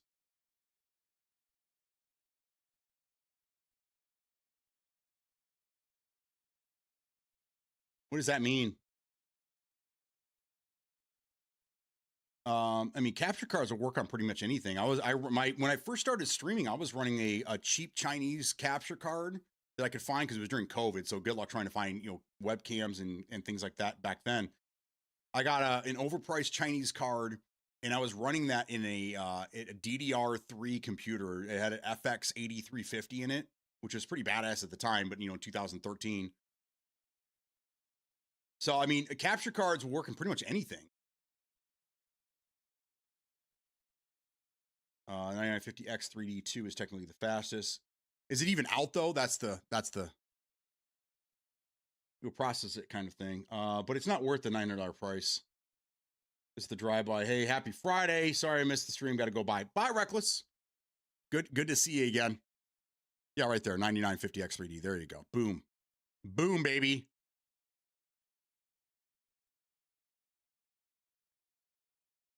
See, that says it's only 13th.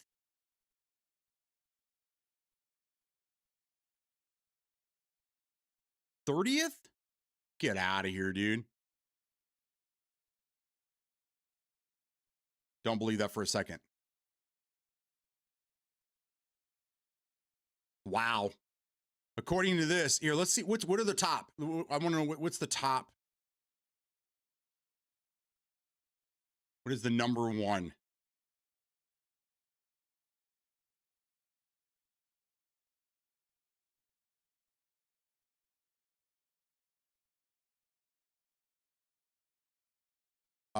Number one is the 9600X, or these are best user rated. Okay, so that's not the fastest.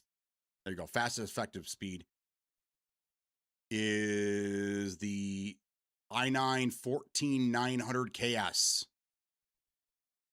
So they're saying that the Intel is the fastest right now. Interesting. Very interesting. I thought certain capture cards only work with higher processors. Was not sure though. I mean, probably maybe like the 4K capture cards need a little bit more. I only just started recently doing anything with 4K and such, but I'm on a newer computer. But if you're running 1080p, I think that pretty much anything will work.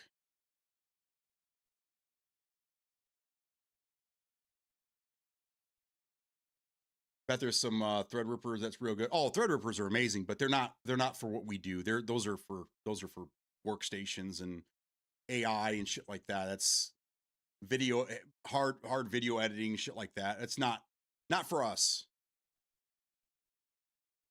Maybe it's designed to cope with capture cards in background or something. I have no idea. And single core versus multi-threading makes a difference too. So like I'm on the computer that I have my capture card on now. It's a 4K capture card. It is on a B450 motherboard. We're talking old AM4 stuff with a 5600X in it, I do believe.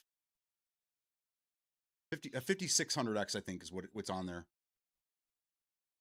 And 32 gigs of RAM at 3200. That's my stream PC. Which I use my stream PC for streaming, obviously, and then video editing. And then I use my gaming PC. I've been using this for AI stuff recently as well.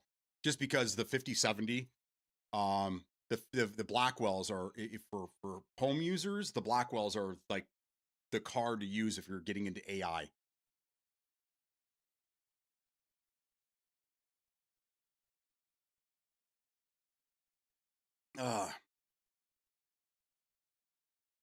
So that's that. I need some better benchmarks though, like 9850X.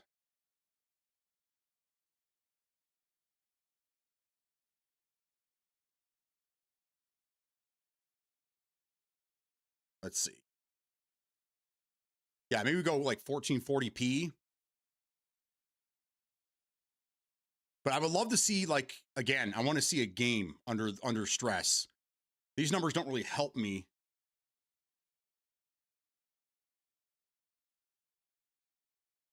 But still, $7.99 for the whole kit is a good deal. Oh, absolutely. Absolutely. I might have to pull the trigger. I don't know. Phone's on 1%. Got to go. All right. Later, dude. Taking an hour. Okay. The 9850 is roughly 40 to 50% faster than the 5800 in 1440p average frame rates. Okay.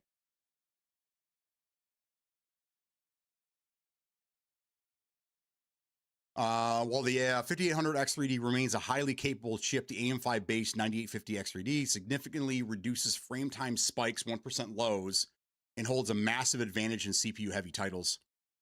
So like, I could see that being big for like Gray Zone, where the shaders are constantly on the fly. That would probably be a huge jump in games like that, where the CPU is actually doing a lot of work.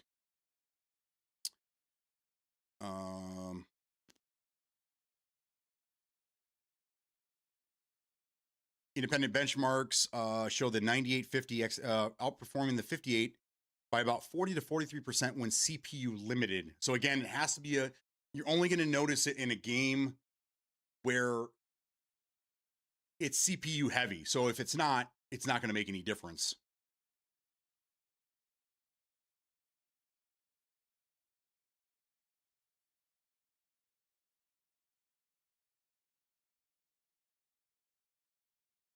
AM4, this is a dead-end platform. You already own an AM4 motherboard and DDR4 RAM. Keeping your current board and simply swapping in a 5800 provides phenomenal gaming value without the cost of a full platform haul.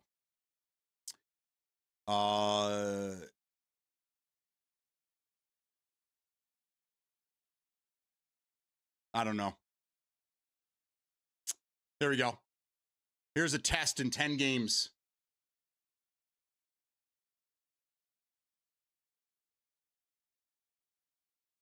I'm just getting myself hyped right now, that's all.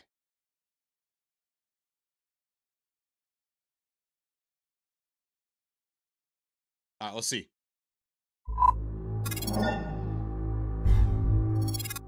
All right, see what this thing can do. This is Stalker 2. It's going 1080p though. Epic DLSS quality. Dude, that's a huge jump, man. Wow. We go from, it's 61 behind my head. 61 to 102.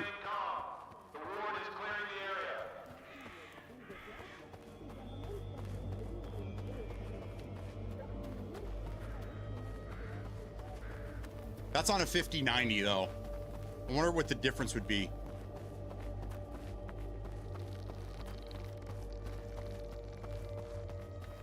I see that this is a CPU heavy game. You see how the 5090 is only at 40% on the 5800, but on the other one it's like 60%. That's a big jump. This will be another one. Turns out I will be staying at the stadium after all. Fucking hell! Wow.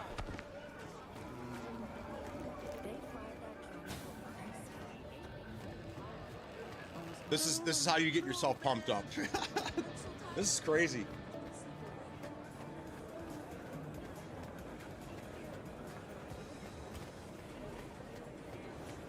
Now I know where I came so cheap. Now, if this works, if this does the same thing on a 5070, that's a huge jump. Now I feel like my graphics card is being held back considerably.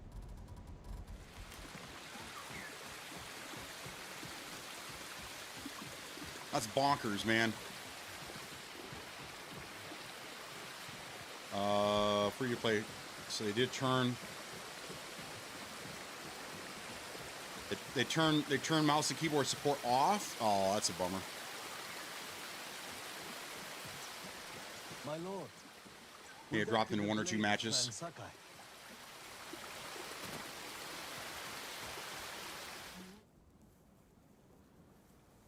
If you're looking for like what kind of a game this is, if you're talking about Project Valor, it's basically PUBG with some silly elements and just chaos. Dude, bro, it's fun. It's better if you have an experienced teammate that can help with the settings and just overall strats. Slow down, you idiot. This is a pretty big jump here, guys. Here's Starfield. About 60 frames.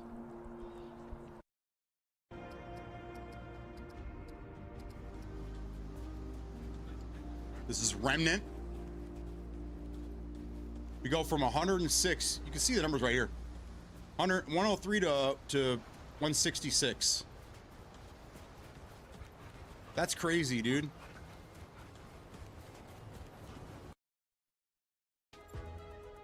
Never played this game. Are the Spider-Man games any good? I haven't played Spider-Man since the original Xbox. About 20, 30 FPS. Not huge difference. Avowed, here we go. This was a fun game. That's a pretty big jump there. So it's 102 behind me.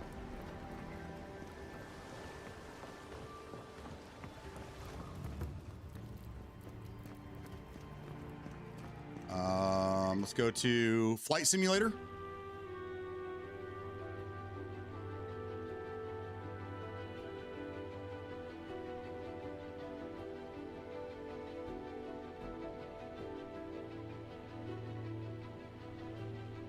And then Mountain Blade 2.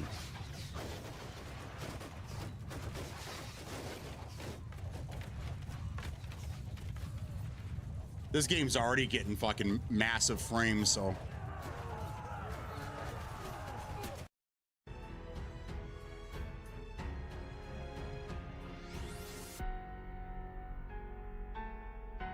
Wow. All right, well, it's Downtown Corby. I guess it's time to do a GoFundMe. Time to start a GoFundMe, guys. It looks like I'm gonna have to upgrade here. I'm about to play solo since BD doesn't love me anymore and Rick ignore me. I'm sorry, bro. It's not even hooked up right now. I have next to my TV. I have 3 or 4 Xbox 360s right now. So my Series X it's not even hooked up, man. I haven't started that thing in forever.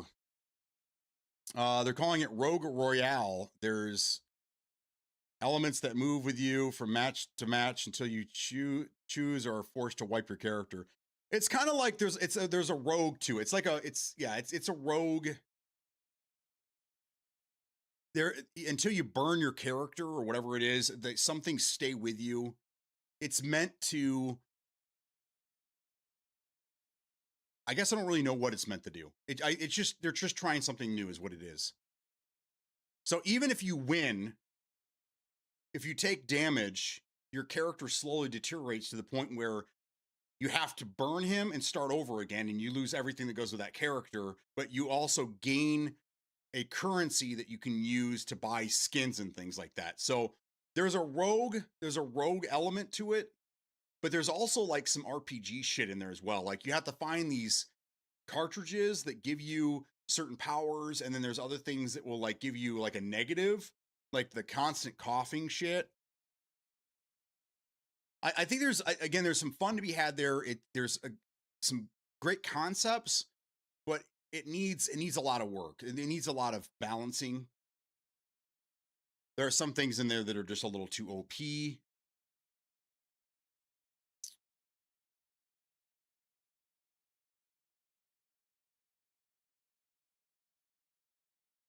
It's goofy setting on 1996. There's Gore, Clinton campaign posters up, and other quirky time capsule like things in the world. Yeah, I remember we found that billboard out in the middle of nowhere, and it said Clinton Gore 94.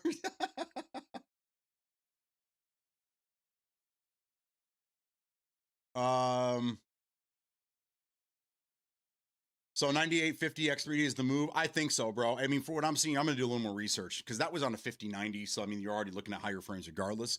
But I want to see, like, for our setup, bro, for what we're running, does it make sense to make the jump right now, or is that something we should wait? Because you got to remember that these kits, they also come with bottom of the barrel DDR5, right? I mean, it's not. I mean, it's just enough DDR5 to get you going. It's not really top of the line or high end stuff. So does that play a part as well? If you're getting this lower end RAM, is that going to prevent your 9850 X3D from hitting these numbers here? You know, like I need to do some more research before I pull the trigger, because the last thing I want to do is throw another $800 at this to get exactly what I have now. You know what I mean?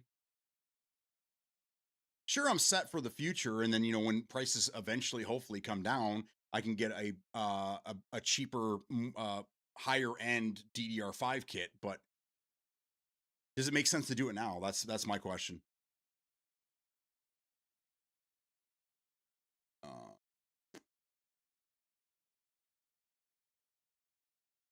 Shadow Reaper, how you doing? Got some subs and amp for sale on Facebook that can go towards the package. There you go.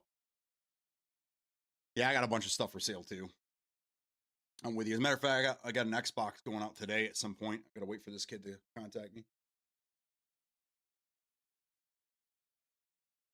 Couple hard drives. I think I have one of these going out today as well. So gotta make that money. Roguelike BR. Yeah, there's a couple of mechanics that are even more broken than you remember. Yeah, it doesn't surprise me.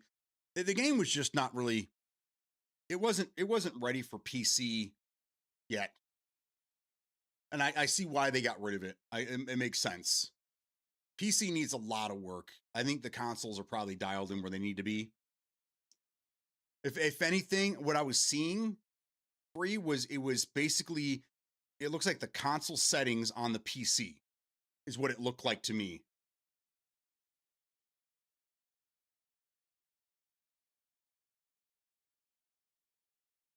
Or throwing random decoys.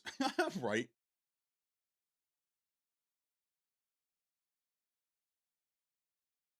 I mean, the game is on console, it's got to be rendering natively at 1080p and then upscaling, right?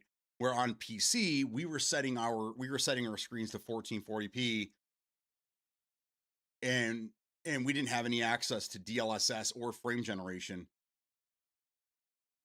So we got right around 100 FPS, and then as soon as you zoomed in, it would just the game would just fall apart, man. It was not good. So PC needs a lot of work. I'm glad that they pulled that for now.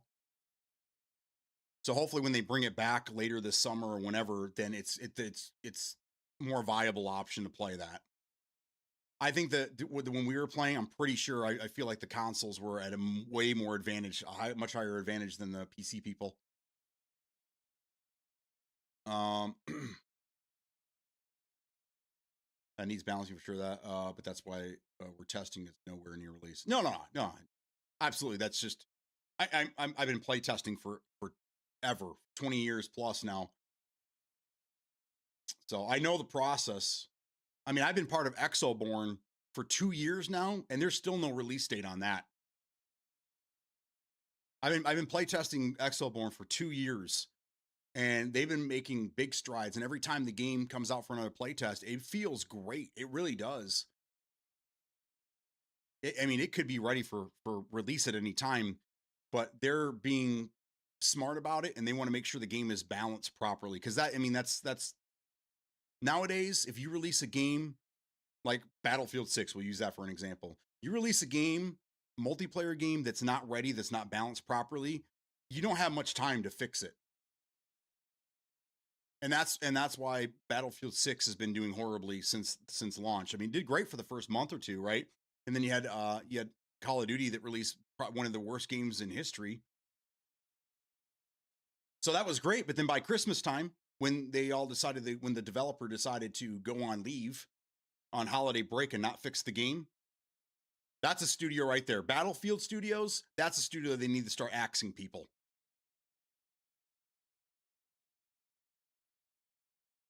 Game is still broken 9 or 10 months later. But either way, Microsoft doesn't have any control over that one. Xbox was so broke last week, they cleared the state of dev on PlayStation and then moved to everywhere else. Corsair Vengeance 32 gig is the RAM that comes with the deal. That RAM alone is $440 on Micro Center.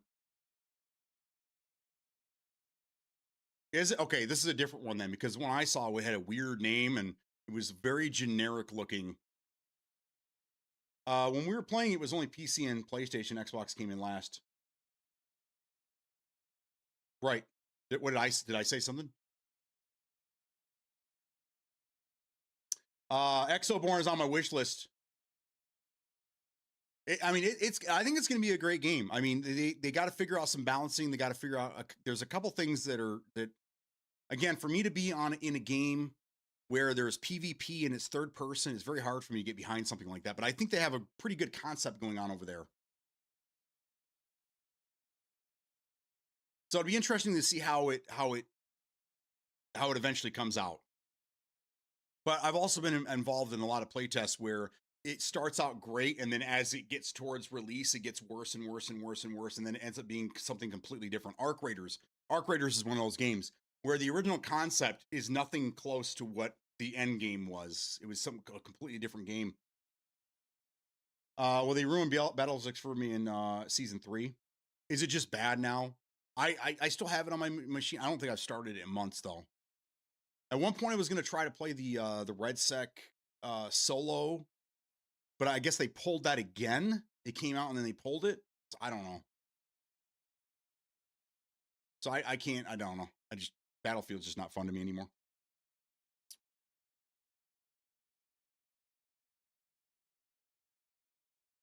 Haven't touched it since. Yeah.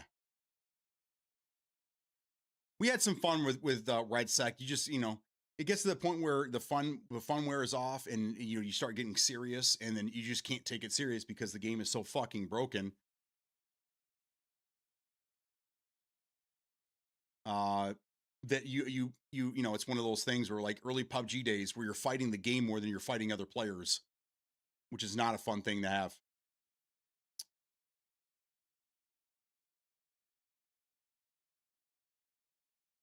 All right, Smoke. Well, then I feel a little bit better about that deal then.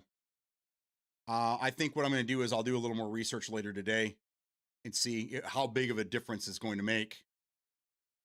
That might be the jump, though, man. That might have to be the jump.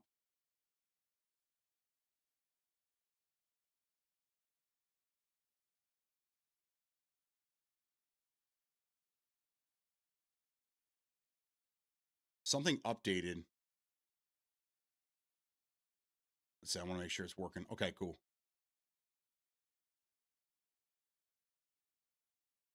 So this morning when I started streaming here, I got a new update in Mix It Up, which hopefully they fixed the hype train situation that's been broke for a month. And then there was an OBS update that broke the multi-streaming, so I had to install that real fast. And it seems it's working now. All right, good. Okay.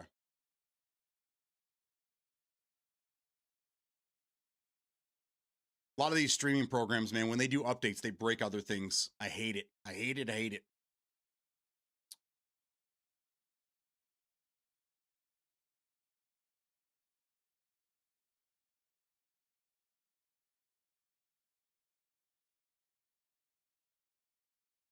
Come on, man.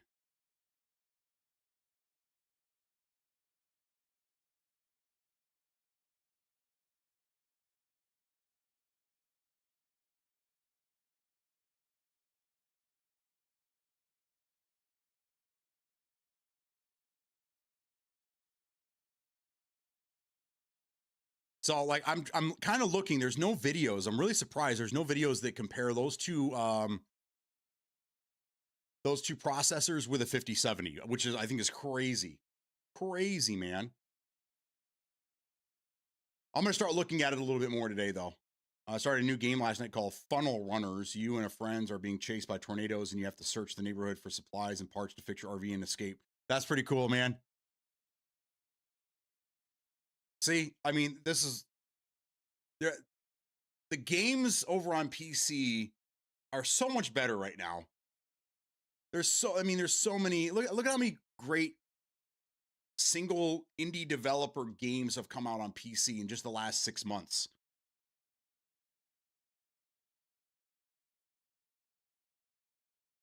Like earlier today when I was talking about these guys that are so hell bent on the next Xbox is going to have access to Steam. I feel bad I really feel bad for them because they are getting their hopes set so high that when the next console comes out and they don't have any access to Steam, again, they're gonna be mad. Number one, they're gonna be mad at the company because they believed a rumor. But then they're still not going to have access to these great PC games that we get over here, you know? They're still going to be locked in to Microsoft's biosphere, biodome. And they're not going to have access to all these great games. I feel bad for them. Oh, I saw that one. Was it good? I'm in that. The plane one is going to be dope. Yes. Were you the cartel? Were you the cartel pilot? Yes. Dude, there's something Karen. Karen looks pretty fun. So many great games. So getting that one. Hell yeah, man.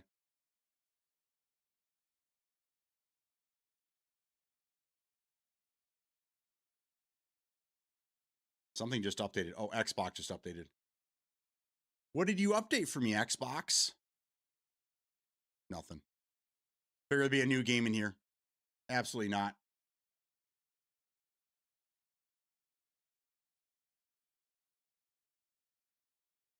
Well, there's Cartel one and another one called Dear Passengers. You play as the flight attendants. Oh, that's funny. Toss passengers out of the plane and a bunch of wild stuff. That's great. Blood of the Dawnwalker is what I'm looking forward to. Is that only going to be on PC?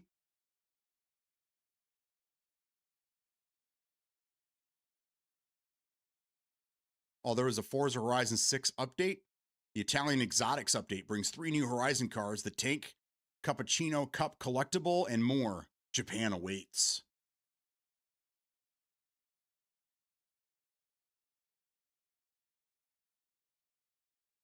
Steam? Yeah, okay.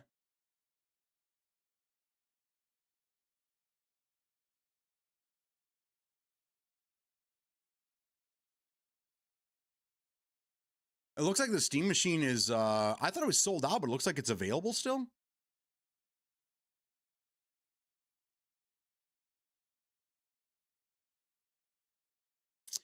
If I got one, I don't think I would go with the, I don't think I would go with a controller.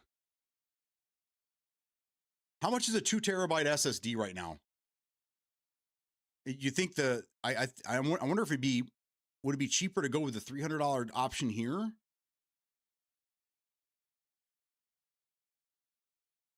Terabyte.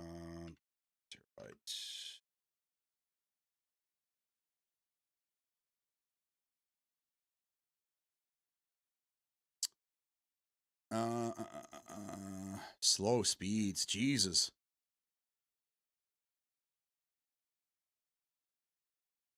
There we go. It's close. It's pretty close. A 2 terabyte SSD for like the WD for the Western Digital Black, the SN7100, which gets you decent speeds,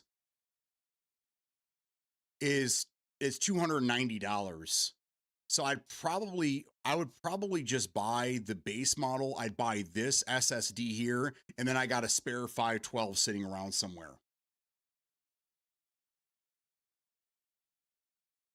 That would probably be the best bet there. I mean, you get speeds up to 7250, and it's a Steam machine, so you don't really need crazy speeds. But some of these other ones, like they're still selling Gen 3 that are only up to like 3500.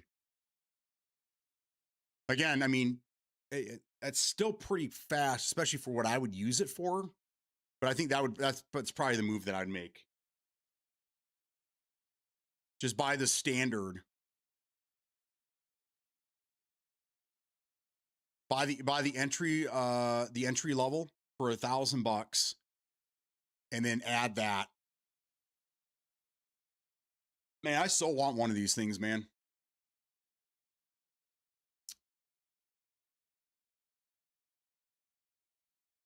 Did you see my Herbert ice cream truck? I don't believe so. Is it on is it in Discord?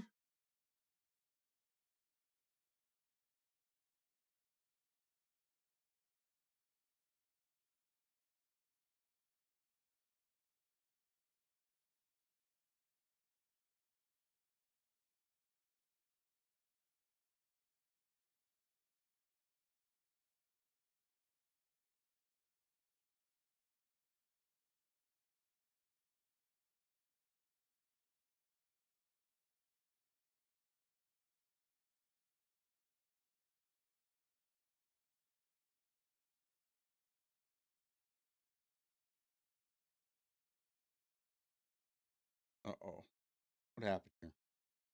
All right. Clips and highlights. Okay, let me take a look here. I like the vehicles you've been making. Yeah, there you go. Oh, I did see that. Yes, yeah. Don't want a popsicle. I love it. Nice work, dude. There you go. Oh, I did. That's right. I laugh faced that one. Okay, yes, I did see it. That's hilarious, dude. Samsung 990 Pro 2 terabyte is $400 Best Buy. Yeah, that's much. That's a little much for the Steam machine. And Steam machine, you got to remember, it's not a powerhouse. We just need something with decent speeds to get the games moving quickly. But I mean,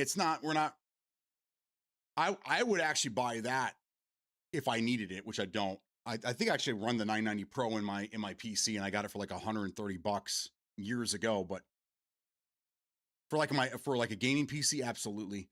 I think I'm going to try to get that 25-year anniversary Xbox X that comes out in November. Are you gonna get it for GTA 6?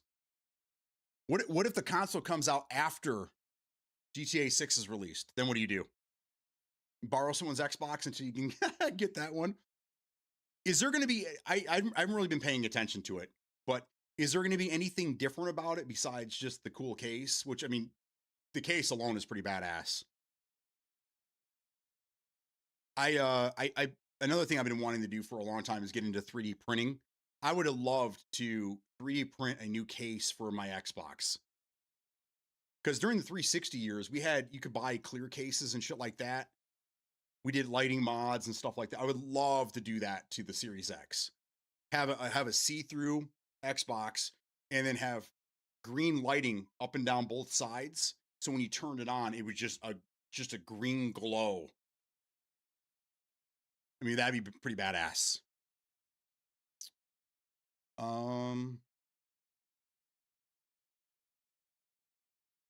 They haven't sent the list to Xbox for today yet. If you want in tonight, you got to fill the form. I think it's just the cool case and controller, but would be cool to have for a collector item. Might not even come out of the box. Yeah, there you go. Agreed. Aren't M2 drives cheaper than SSD? Can't you use those? Yeah, M2 drives are just slower. They were like the first jump into the NVMEs. So they're faster than SATA SSDs, but they're slower than the NVMe SSDs that are like the more current ones now. M2s are just slower. So you could, but again, you're going to have, slower speeds.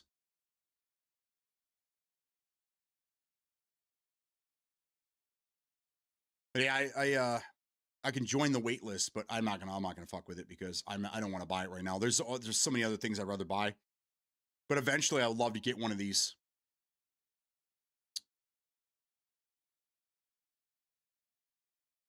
Eventually, I would love to have one of these things.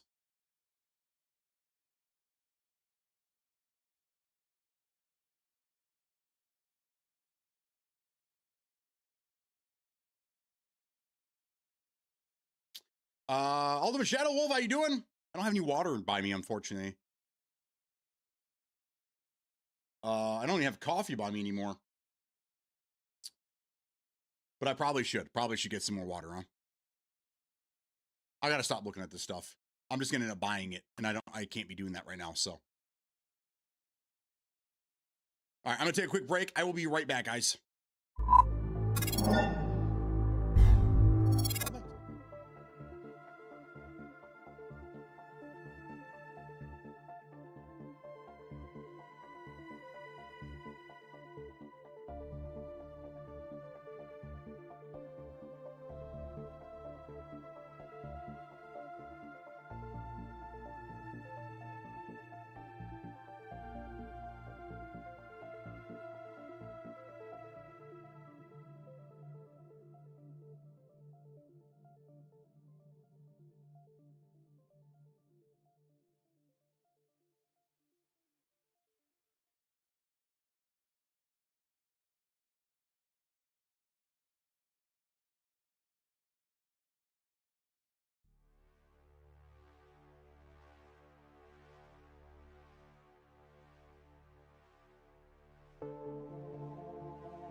All right, I am back with water. Water now.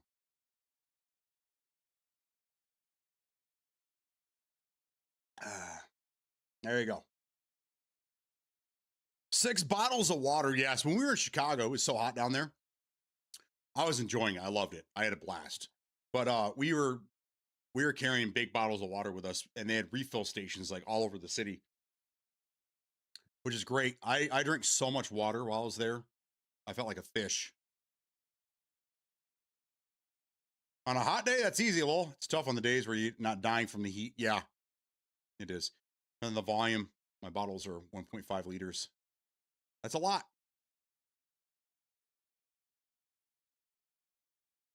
Yeah, I would say like a bottle of water would be like 16, was it 16.9 ounces is what the water bottles usually come in. So 6 of those.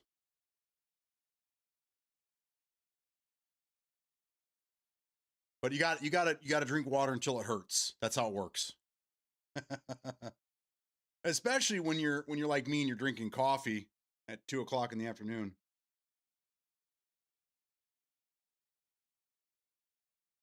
Ah, there you go. All right, so what were we talking about? Anything? Nothing? Steam machine looks pretty cool. I'm assuming no one here got one. I would love to see what people's thoughts are on this thing right now. I don't think this is was designed for really anybody in our community. Penguin, I'd say probably Pink Penguin. He'd be a good candidate for that thing.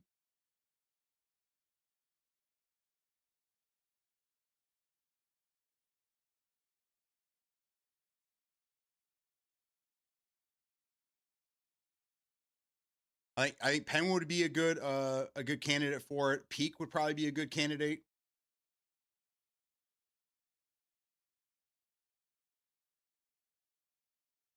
I mean, a cappuccino at 10 p.m. slaps too. Woo!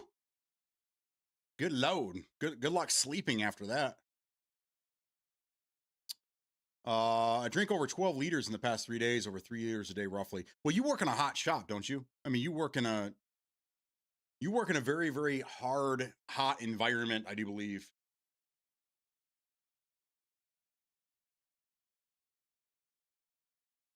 So it makes sense that you would have probably a camelback with a hose, just sucking down water all day long. Comes out of you faster than you can drink it.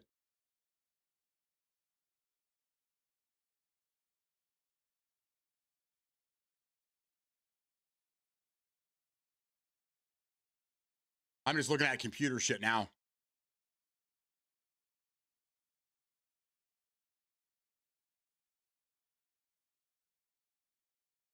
So you guys said you guys got a Micro Center deal from via your email. I'm gonna see if I got one.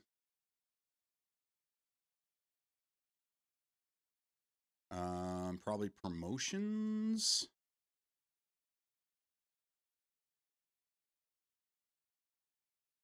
There it is. This was from 4 hours ago. Save $10. Shop deals. There we go. They have some pretty good. Oh my god, they have some pretty good deals on AM5 platform or AM4 platform. Oh, this is a good deal right here. Shit.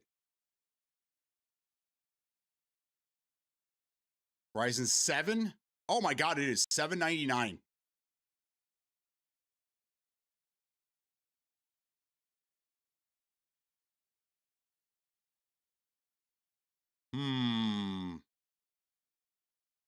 Save $260.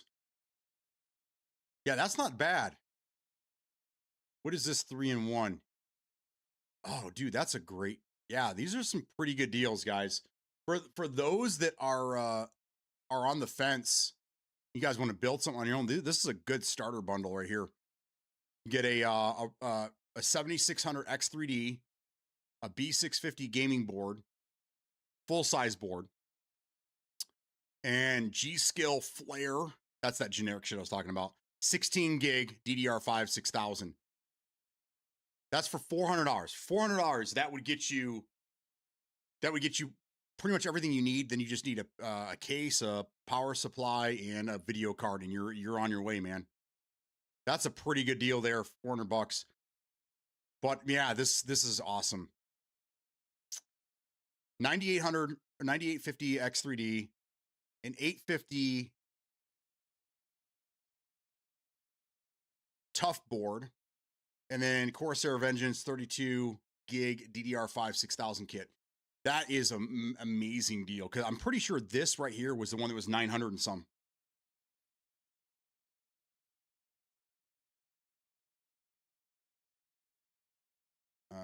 I don't know about enough about Intel. They have some shit in here as well, but dude, that's a crazy deal.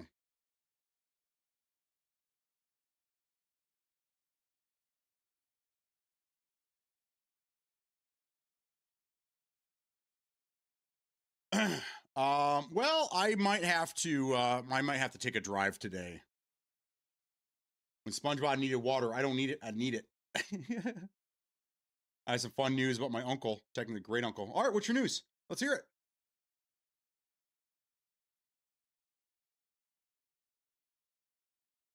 Then they dropped the board quality when they lowered the price. I think it used to be a ROG Strix.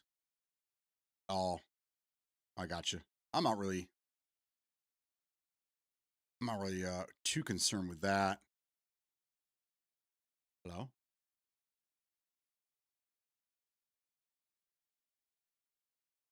Sound like someone just joined me. Am I in Discord? Shouldn't be. The cast has been officially chosen for the movie about Uncle, and the film is starting in a couple weeks.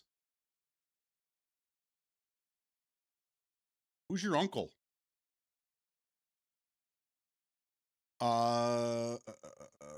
They also have a They also have a 7800 X3D, 32 gigs of the DDR RAM, the same stuff. Looks like the same board, except it's white and not black. For $740.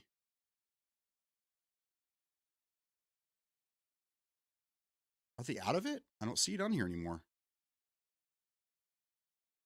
Micro Center exclusive, $400 to get you a 7600 X3D.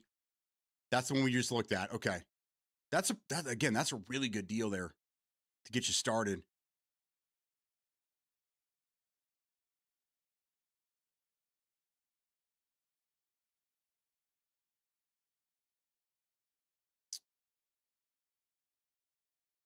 So they do have a 9800 X3D with the Corsair Vengeance, and then that ROG Strix board. That's a little over $1,000. I'd rather have the better processor. I'm not too concerned with the motherboard. There you go. Or you can do the exact same thing with the ROG Strix board if that's what you want, with the 9850, and that one's $1,100.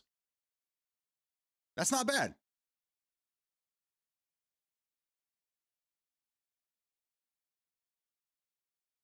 So it's all about the motherboard. If you're not really too concerned with the motherboard you get, that's really the only difference. It goes from $800 to $1,100 based on what motherboard you want. You can get yourself the Asus B850E Tough Gaming for $800.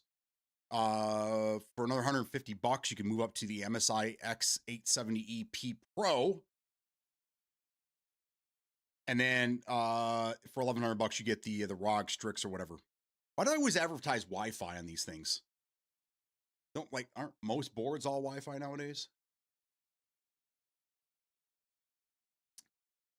Dan Gable, the wrestler. Oh, okay. Oh, so that's your uncle. They're making a movie about him? That's cool, man. Dude, there's a lot of good deals here. A lot of good deals. And then someone was talking about Threadrippers earlier. If you want a Threadripper, they got those starting out right around like $4,400. And they go all the way up to $6,000.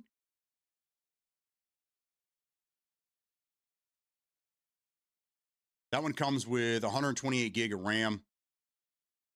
Dude, you throw a 5090 on this thing? Oh, dude, this would be a fucking awesome AI machine. Awesome. Awesome sauce. All right, so I'm just gonna go ahead and say I'm gonna put this in the cart. See what happens.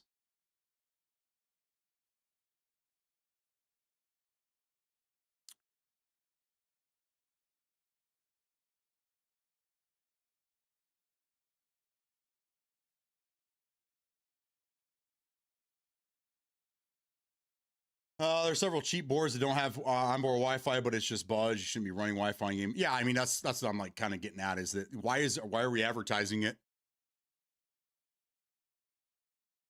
First off, I wouldn't be using Wi-Fi on gaming. Gaming and Wi-Fi shouldn't. I mean those are two words that don't go together. They don't go together. But like the name of the board's already long. Why do we have to add Wi-Fi to it as well? Either way, yeah, this is a pretty good deal. Limit 1 per household. Pick up in 18 minutes. Select my store. Madison Heights. Is it in stock? 25 in stock. Wow. I figured these things would be just about sold out. I guess not.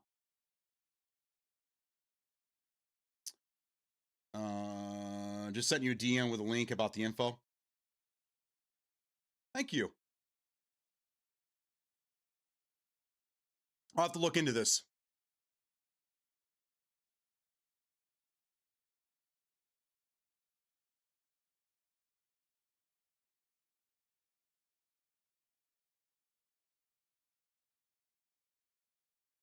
I wonder if I could like trade. Like, what if I wanted a mini ITX board? Can I trade for a higher end mini ITX board or a lateral move? If I don't want, this is micro ATX, I do believe, or is this full size? This might be a full size board. It just doesn't look like it. It is. It just looks weird, I guess. It's because it doesn't have many slots. It has 3.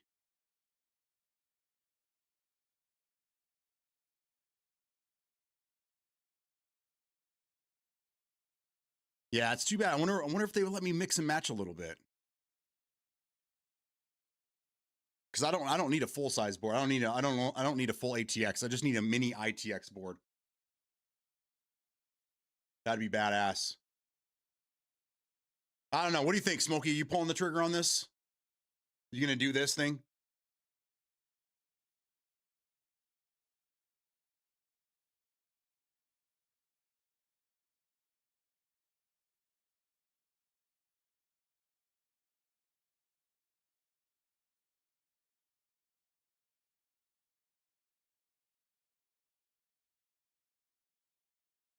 I will, but not today. Yeah, I know. I'm the same way, dude. I just can't do it. I know I should, but I also know I should not. Next month, okay. Yeah, I'd have to change too much. I can't push myself to do it. I'll tell you what though, if they release this thing in the same package, but they give me an option for a mini ITX board, I might just pull the trigger on it. And my cousin recently got drafted to the Toronto Blue Jays as the 193rd overall pick in baseball. Nice. You got a pretty amazing family, man. A lot of athletes there. Pretty badass. I spent that much on a 25-foot bounce house water slide. Oh, did you keep it? I thought you rented that thing. Did you bought it and kept it?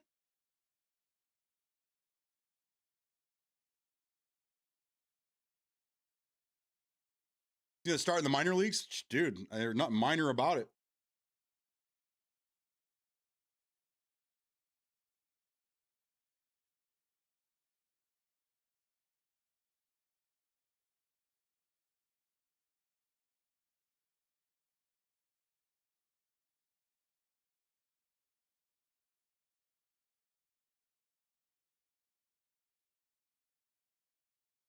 Nothing minor about it.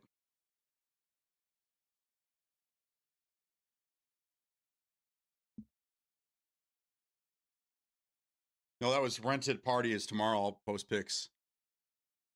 Oh, cool. Hell yeah, man. Well, that's the classification because it was right out of college or something. Well, either way, that's pretty cool.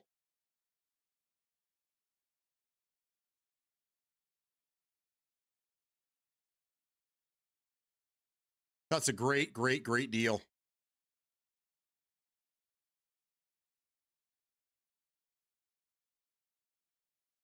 Dude, I get so many stupid emails a day. It's redonkulous.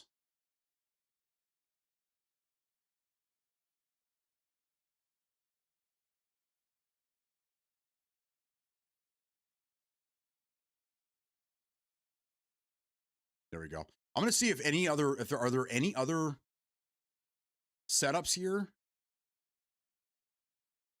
Any bundles here that have mini ITX boards in them? This one does.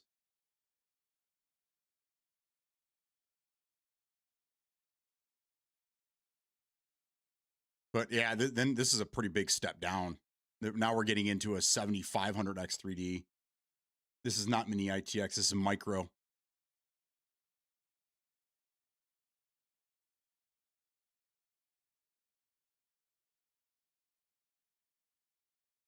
You know what? They have to. AM5 mini ITX. They have to have mini ITX boards, right? Because I know that the what was it? The bulldozers, the FX series, they couldn't do mini ITX because there was something with the boards. Because I remember trying to do a mini ITX, like a small form factor with the stuff that I had from a previous build, but I couldn't find a mini ITX board. And I looked up, and there's something about the platform at the time they couldn't do mini ITX. I don't know why. Yeah, I mean, they're still a thing. They're just not as popular.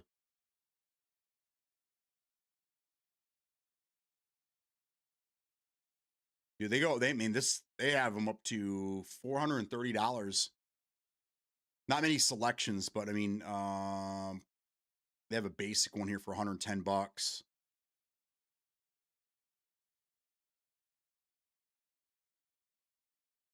I'd take this one right here.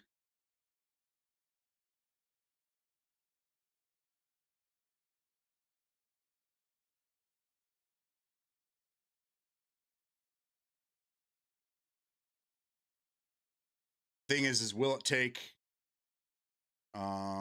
it will take 9,000, 8,000, 7,000 series. It just specifically says it takes the 5 AM5 series, but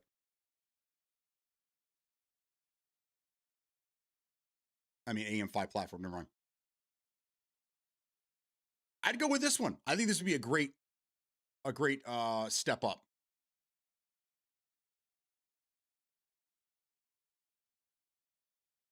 They need to bundle it together though, man. Bundle it together. I love my small form factor, and I would like to keep it that way if I can. But if not, I'm willing to step up. But I'd have to rethink everything on my desk because I just don't have any more room for anything. I'll have to start building shelves up the wall.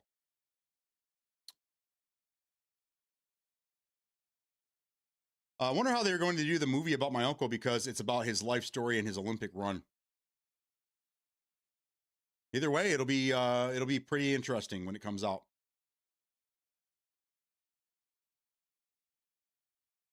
Micro Center is also weird.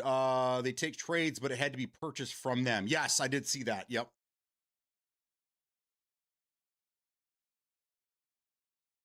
The reason I said that is that when I was selling my RTX 4070, I considered doing that and then just getting a store credit so I can start getting this stuff right here.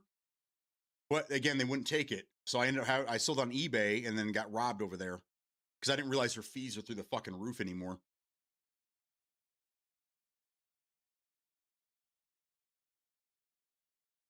But the next time I start selling things here again, which will hopefully be soon, I got a ton of stuff here on my desk that needs to go away.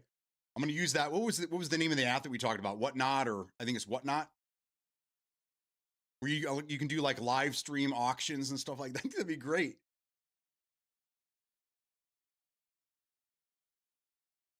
Either way, I mean, I'm getting itchy just looking at this stuff right now.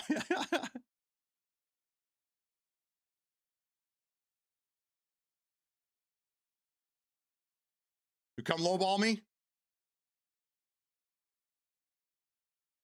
I don't think I have anything you'd want, bro. Well, I mean, never mind. I have a lot of things you'd want. Like I'm pretty sure that you have a 360, and if you did, you probably want one of these bad dogs, right? I wish SSDs were cheaper, SATA SSDs, because even those things are pretty pricey right now.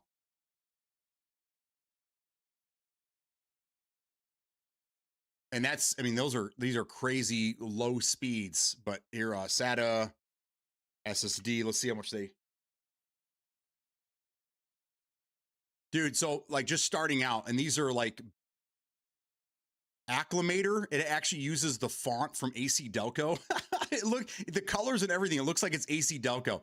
For 512 gig SATA SSD, we're talking like 500 megabyte speed, like old school shit, right? $70. $70. You want a 1 terabyte? I actually own this one from T-Force. It's a Vulcan. It says the last one I purchased was September 2023. I got the 1 terabyte. I think it was like $60. It's selling for $132 now. That's insane, man. Even older technology is being affected by this. If you want a name brand, say like SanDisk, 500 gig SanDisk. Oh, this has been refurbished, $80. 4 terabyte,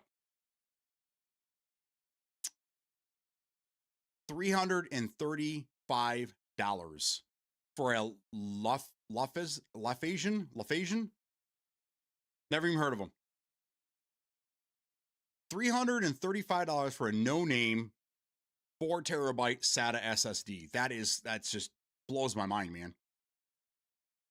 For a 256 gig, $40. I mean, these prices are insane.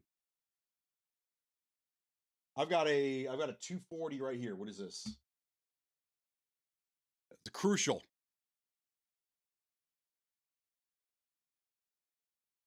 Crucial 240. I think I paid $40 for this thing, maybe years ago.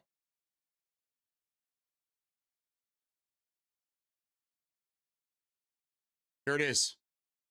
Holy shit. The same one that I have. If you want a 1 terabyte, it's a BX500. If you want the same one here, but a 1 terabyte, $170. Yeah, exactly. I bought it at the time because it was just cheap. It was cheap. You know what this was last in? I've used this for a bunch of different things, but the last thing this was in a 360, and it worked great. Look, because I mean, you're talking a 360, it doesn't really you don't need speeds that are incredible. But this is still faster than this. Being an SSD, this one's faster than this one here, but these ones work great. Again, I mean, you're dealing with 20-year-old games and technology. But one of the Xboxes I'm working on right now that I'm making for ourselves to keep, I want to put like a 2 terabyte or bigger in it. But I mean, at these prices, fuck you. Hell no, I ain't doing that. No way in hell. Was MX the faster one? It was, yeah. I don't really get into Crucial too often. It would just happen to be a cheap one I got at the time. And then I started buying those T-Force. T-Force is a better product. Still better than HDDs? Yes, sir. Chipper Roy, thank you for the resubby. Thanks again for another month. Be back in a bit. All right, have fun. And you quit barbecuing all that Canadian bacon up there. My God, dude. Like we can't even go outside. It's terrible right now. Absolutely terrible.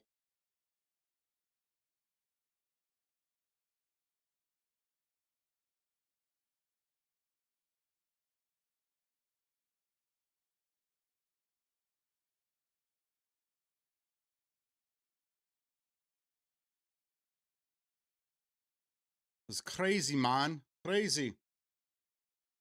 It's all about that Taco Bell lettuce. Oh yeah, dude, it's really bad here. It affected what I'm reading is that it's down to a company. I don't remember the name. Something Farms, Tyler Farms, or something like that. To supply the lettuce to 5 states. Taco Bell's in 5 different states. The wife also brought to my attention after I we were reading it that they do bag salads at some of the stores here. Taylor Farms, thank you. They do bag salads, and the wife's like, yeah, she's like, we've got that salad before. But yeah, 100%. We know somebody that ate at Taco Bell, and the next day they were sick as a dog. So we buy their Asian salad. Oh no, I love that stuff.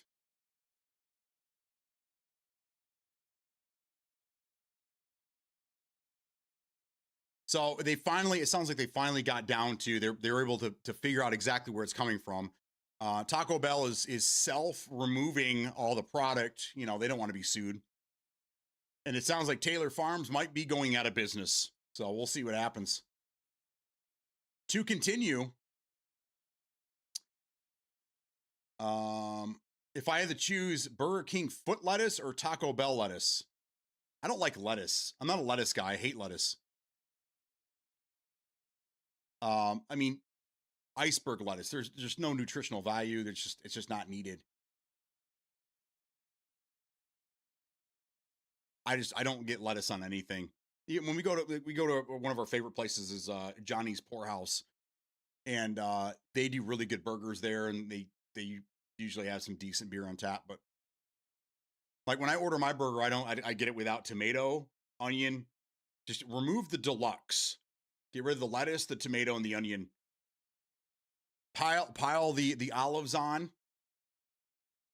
with some cheese, and I'm good to go. I'm not a lettuce guy, though. I don't like lettuce. Isn't iceberg like celery? It actually costs you more calories to eat than it provides. I mean, probably.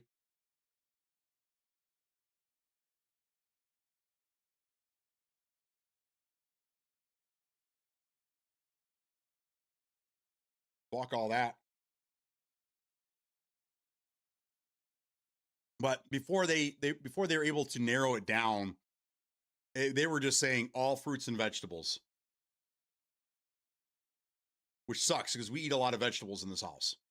So then we had the resort to getting like canned and frozen. Not the best, but it's something. But now that they have it narrowed down, we may venture back in, but I don't know. I'm still a little nervous. I don't want that shit. I don't want the shit.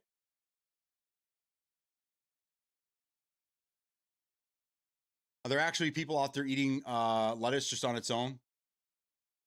Yeah, I mean, you go to like fast food joints, right? And you want to get the lettuce, or you want to get the salad. It's usually just a little container of lettuce, and then they give you like a couple packets of like croutons and whatever, and you just all throw it together in there and whatnot. So small salads that aren't really salads, but yes, it does happen. We are venturing and just scrubbing and cooking. I miss vegetables. Yes, we miss fresh vegetables. That's why the wife started her own garden and shit. Which I think she's actually pickling some stuff today. And last time I was in there, she's making some pretzel bites. My sister and her husband invited us over for a game night tonight. So the ladies are making some appetizers for us, and that's what we're bringing. Is the wife's making these pretzel bites and some buffalo chicken dip, and yeah. So she's in the kitchen watching the stream and preparing food. Love a good Caesar salad. Same. They can buffalo chicken penne soon for lunch. Yes, let's go. I'm in. She's still on vacation until Sunday, so. Artichoke feta dip. There you go. No buffalo. We're making buffalo. She's making buffalo penne for lunch, but artichoke feta dip for tonight. It's gonna be awesome. Good foods.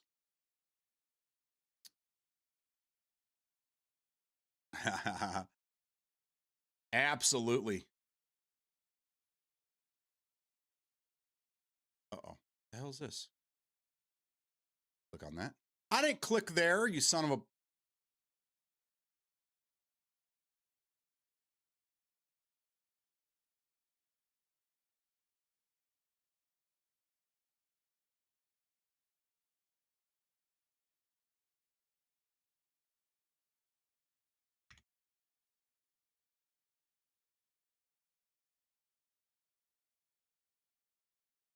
Wow. So during all of this, everything's blowing up, right? Even SSDs, we just went through that. Even SSDs are, even older technology is going up considerably, right? Well, I just looked up the RTX 5070 and these fuckers are still at regular price, just under $600, right around the $600 mark. That's crazy.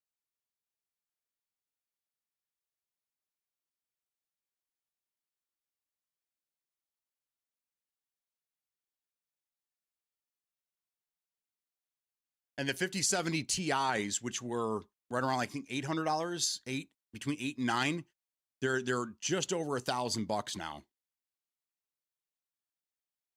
But wow, I mean, you could still get 5070s for MSRP. I'm still glad that I got mine when I did, but it's wild to see that everything else is going through the roof, but these cards in particular are still being sold at MSRP. It's just wild to me. I see so many folks on Facebook wanting to trade their 5090s, which is crazy to me because, like, I'd be wanting to sell it right now, especially if they bought them when they first came out. What were the 5090s this time around, or the 90 series? I think they're like just right around $2,000, right? And now, if you want to buy one, if you could find one, they're like almost $4,000 or a little over $4,000, I think. The fuck are people wanting to trade them for?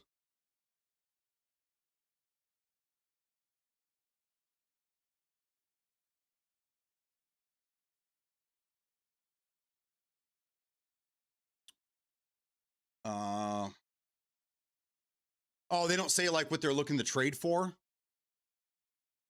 or what are they just like looking for trades?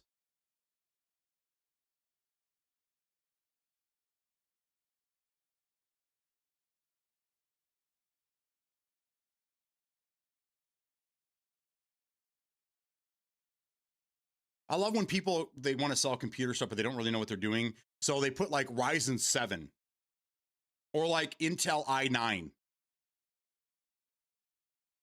Like that doesn't tell us anything. It doesn't tell us anything. We need to know more information. Like what one is it? Telling us that you have an i9 for sale tells us absolutely nothing, because i9s have been around for what, 15 years? Ryzen's have been around for 10 years. So then you got to go and you got to hope that they have a decent picture. Because as soon as you ask them a question, they're like, it's in the picture. Like, no, it's not. I can't see it.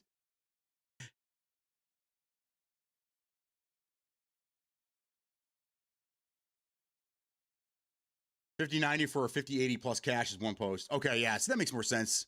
They realized the 5090 is just too much. They didn't really need that. Let's see. Is anybody in my area selling RTX 5090?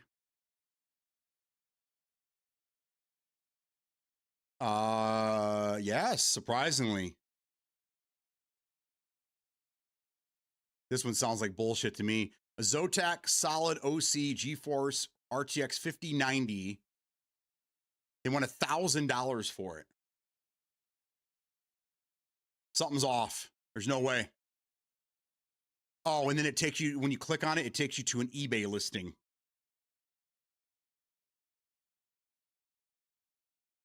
That's why. They're not selling it on Facebook Marketplace. They're just advertising on Facebook Marketplace for you to buy it on eBay. Yeah.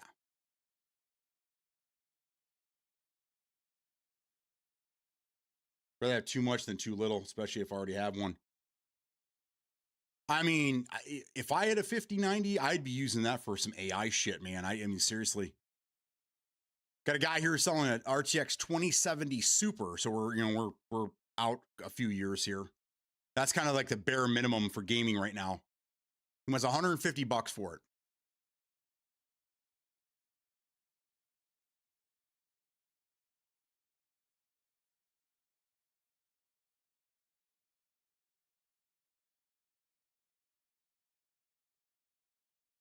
Got a 3080 for $400. 3070 for $300.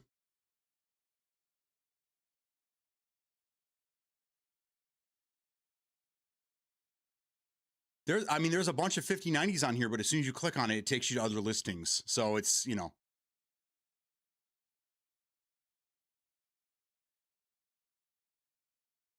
Here's a guy selling a 5070. Yeah, I think this might even be the one that I have. No, I have the Asus Prime. This is a Asus Tough Gaming. Pretty much the same thing. He's selling it for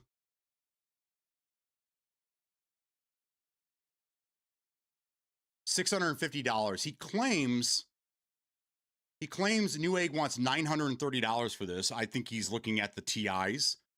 And brand new on Amazon, $740 if it's on sale. I think this guy I think he's looking at wrong things.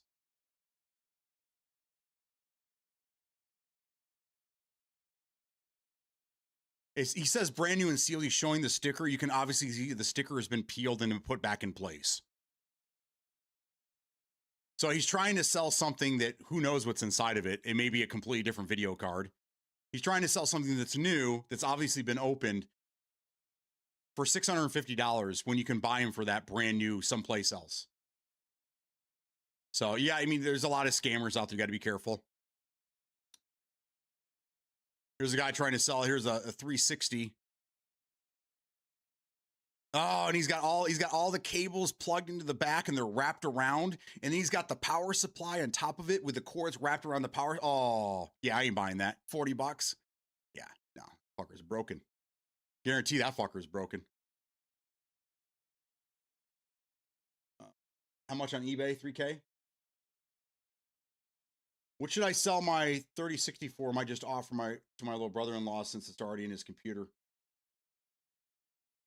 For a 3060, probably $250, somewhere in that neighborhood. You got to remember, like the 3060s are going to come back. They're going to re-release them just like they did with the 5800 X3D, because there isn't enough in the, because the RAM apocalypse is, they can't really release anything new. So I think they're going to be doing like a lot of refurbished 3060s. But for a non-TI, I would say probably $250. I mean, here's a guy selling a 3060 Ti for $250.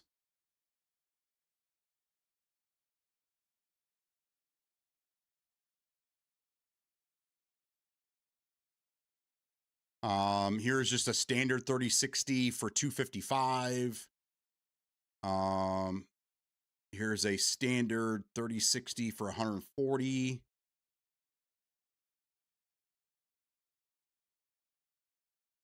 This guy's trying to sell one for $280.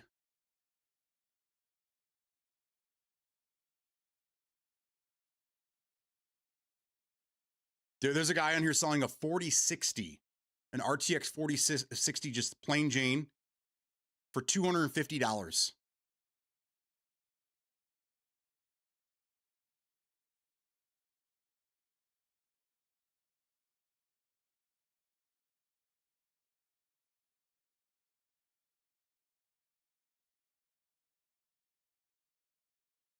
Here's a guy selling a trades and offers, selling a 12. Oh, he has a picture of his entire computer, but then he's only selling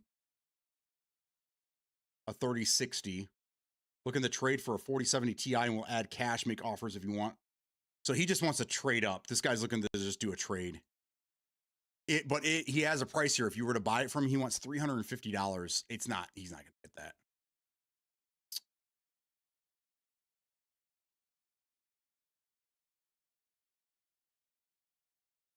I would see if you can get 3 out of it. Go 3, but I'd be happy getting 250 out of it. Goes right towards the, yeah. Yeah, exactly, brother. Exactly. A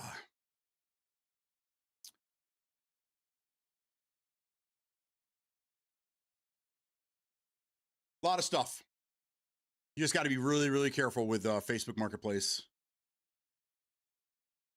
A lot of shysters out there trying to make a quick buck.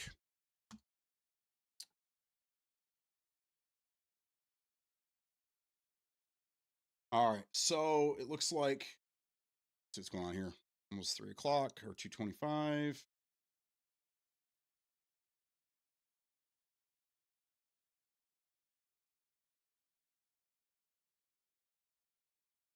Okay, so it looks like I got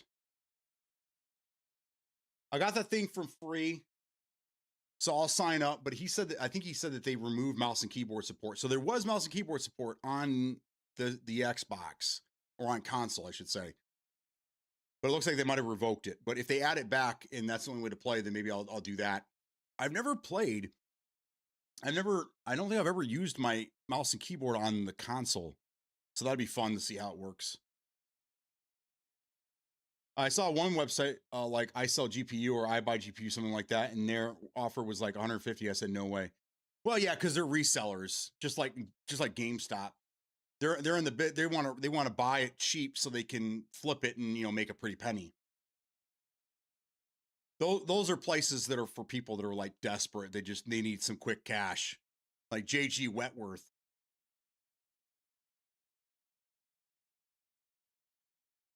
Oh, absolutely. Yeah, absolutely. Because you know what? There are people out there that'll do that.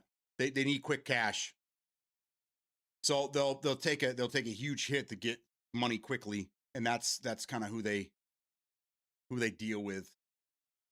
So I would definitely go out of your way to try to make as much money as possible on some other website. Unless you just want money and you don't really care. All right, so tonight we're doing game night at my sister's house, so I probably won't be on. Tomorrow I should be on. I'm gonna try to get into some Doom. I really, really want to play this DLC, so you'll probably see me on over the weekend doing that. 877 cash now. That's right. 877 cash now. Have you seen the John Oliver did a piece on that? It's pretty sad. They just take advantage of people. It's unfortunate. So anyhow, I will be back to full streaming again on Monday. There shouldn't be any problems next week. I think we got pretty much an easy week. So I will be here. And if you see me, again, I always say this. Throw me an invite if you guys want to do some gaming this weekend. Going to be lurking again, currently mowing, stopped in the shade to cool down, but don't love it when the weather app says 90 degrees Fahrenheit and you know that it's the temp in the shade and not in the sun. Absolutely. Yes, that's how it was in Chicago over the weekend. It was worse in the shade because there's no breeze, man. So, anyhow, you guys enjoy your weekend. Have a good one. Thanks for being here. I will see you on Monday morning. Peace out.